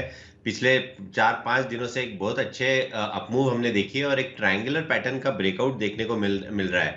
मेरा मानना है कि अभी भी बाय करके चलना चाहिए। ब्रेकआउट अभी देखने को मिल रहा है। आपका स्टॉप लॉस 600 के आसपास रहेगा पोजिशनली। आपका टारगेट काफी बड़ा है, लगभग 750 से 800 के आसपास के टारगेट्स आपको महीने भर में देखने को मिलेंगे। इधर से काफी अच्छी अपसाइड आपको स्पंदना स्फूर्ति में बिल्कुल देखने को मिलेगी। ये है आपके लिए स्पंदना स्फूर्ति, ये स्टॉक आपके लिए रडार पर आता हुआ। आइए, बाजार बंद होने की तैयारी में है, बचा है 1-1.25 मिनट। 18,650 के आसपास बंद होने की तैयारी। निफ्टी की 35 अंक ऊपर और बैंक निफ्टी 62 अंक 60 अंक ऊपर 44,000 के आसपास थोड़ा सा ऊपर बंद होने की तैयारी करता हुआ। सेंचुरी मारता हुआ सेंसेक्स 100 पॉइंट ऊपर है, 15 पॉइंट ऊपर है डाउ फ्यूचर्स, तो 5 पॉइंट नीचे है नैस्डैक, जो ये आपको कंफ्यूज करने की कोशिश कर रहा है। बता रहा है कि मैं नहीं बताऊंगा कि मैं आज क्या करने वाला हूँ। यही आपको संकेत मिलता है। हाँ, सरप्राइज होगा, शॉक, गॉड नोस। कल पता चलेगा सुबह सुबह क्या होता है फेड की मीटिंग के बाद। आइए, मजबूत शेयरों का जिक्र करना जरूरी। हिंडाल्को ने सुबह से बढ़त बनाई 2.5% की तेजी के साथ। निफ्टी का टॉप गेनर ओएनजीसी, कुणाल जी, राकेश जी और हमारे बाकी एक्सपर्ट्स की पसंद, मुदित जी वगैरह, ये भी दौड़ लगाता हुआ 2% की तेजी। मेटल्स की तेजी न सिर्फ हिंडाल्को में बल्कि जेएसडब्ल्यू स्टील और टाटा स्टील में भी नजर आई, जो 1.5 से 2% मजबूत हुए। टू व्हीलर स्टॉक आज अच्छे रहे। आइशर मोटर्स की लीड में 0.25% आइशर मोटर्स बंद होता नजर आया ऊपर। यूपीएल में भी आज 2% का अच्छा उछाल दिखा। एसबीआई आज लगभग हमारे सभी एक्सपर्ट्स को पसंद आया, 1.5% मजबूत। इंडसइंड बैंक भी सुबह वागले साहब ने पसंद किया, 1.5% मजबूत, ये भी बंद होता दिखा। आईटी शेयरों में रिकवरी दिखी है, तो ग्लोबल माफ कीजिएगा, ग्लोबल मार्केट्स की रिकवरी का फायदा आईटी और मेटल्स को मिला, तो टीसीएस, एचसीएल के सारे स्टॉक्स आज हरी निशान में बंद होने में रहे कामयाब। प्रोविजनल क्लोजिंग तो आपके सामने है ही, फाइनल क्लोजिंग भी कोई खास बदल कर नहीं आएगी। 18,650 के आसपास ही निफ्टी रहने वाला है और बैंक निफ्टी 44,050 के आसपास फाइनल बंद होने की तैयारी करेगा। लेकिन उससे पहले बाजार बंद होने के बाद के एक्शन को आपको बताना जरूरी। अगर आप दिल्ली, मुंबई या बंगलुरु से फ्लाइट पकड़ने वाले हैं तो अलर्ट हो जाइए, सावधान हो जाइए, सतर्क हो जाइए। आपको 3.5 से 4 घंटे पहले एयरपोर्ट पहुंचना होगा। एक तरफ जहां हवाई यात्रियों की संख्या बढ़ी है, तो दूसरी ओर एयरपोर्ट पर भारी मिसमैनेजमेंट है। सिक्योरिटी चेक के काउंट पर जरूरत से कम काउंटर्स बने हुए हैं और लंबा वक्त लगता है। फ्लाइट पकड़ने के लिए लोगों को घंटों इंतजार करना पड़ रहा है। आज शाम 6 बजे आपकी खबर आपका फायदा में इसी पर होगी बातचीत, बताएंगे आखिर एयरपोर्ट पर इस मिसमैनेजमेंट की वजह क्या है, जिम्मेदार कौन है, हालात कैसे सुधारे जाए। जितेंद्र भार्गव साहब होंगे, पूर्व एग्जीक्यूटिव डायरेक्टर एयर इंडिया और जाने माने एविएशन एक्सपर्ट है। सत्येंद्र पांडे हैं, मैनेजिंग पार्टनर ATTV के, और साथ ही LN राव साहब हैं जो पूर्व DCP है दिल्ली पुलिस के। इन तीनों से करेंगे बात और मुलाकात। लंबी कतार, सिस्टम लाचार, ये हमारी आज की विशेष आपकी खबर आपका फायदा 5:56 पर। अलग अलग एसेट क्लास में निवेश करने से कई प्रकार के जोखिमों से आपको मिलता है छुटकारा और साथ ही पोर्टफोलियो डाइवर्सिफाई रखने में भी मिलती है मदद। आज बात करेंगे मल्टी एसेट कैटेगरी की, जिसमें equity, debt, gold, real estate, ये सारे के सारे इन्वेस्टमेंट्स के जो मौके हैं आपको मिलते हैं। मल्टी एसेट फंड कैसे काम करता है, मल्टी एसेट फंड के फायदे और टैक्स की प्रोसेस क्या है, करेंगे इसी पर फोकस शाम 6:26 पर मनी गुरु में। डाइवर्सिफिकेशन की मल्टी एसेट स्ट्रेटेजी, हमारे साथ होंगे Suresh Soni, CEO Baroda BNP Paribas के CEO हैं वो, और साथ ही म्यूचुअल फंड के, और हेमंत रुस्तगी साहब हैं जो कि वाइज इन्वेस्टमेंट के CEO हैं। इन दोनों से करेंगे हम मुलाकात। आपके पास कई बार मिस कॉल, ब्लैंक कॉल आते होंगे, लेकिन क्या आपने कभी सोचा है कि मिस कॉल से भी आपका अकाउंट साफ हो सकता है? मिस कॉल से भी? दिल्ली में एक शख्स के साथ कुछ ऐसा ही हुआ है। उसे कुछ मिस कॉल आए और थोड़ी देर में उसके अकाउंट से 50 लाख रुपए उड़ गए। ना OTP शेयर किया, ना किसी से बात की, लेकिन फिर भी खाता साफ। हो टेंशन आ गया भाई। तो क्या सिर्फ मिस कॉल या ब्लैंक कॉल के जरिए भी आपके साथ फ्रॉड हो सकता है? समझने की कोशिश करेंगे ये आखिर फ्रॉड हुआ कैसे, आप कैसे रहें इससे सुरक्षित। 50 लाख का मिस कॉल, यह है आज की बड़ी कहानी हमारी इंडिया 360 में टॉप स्टोरी।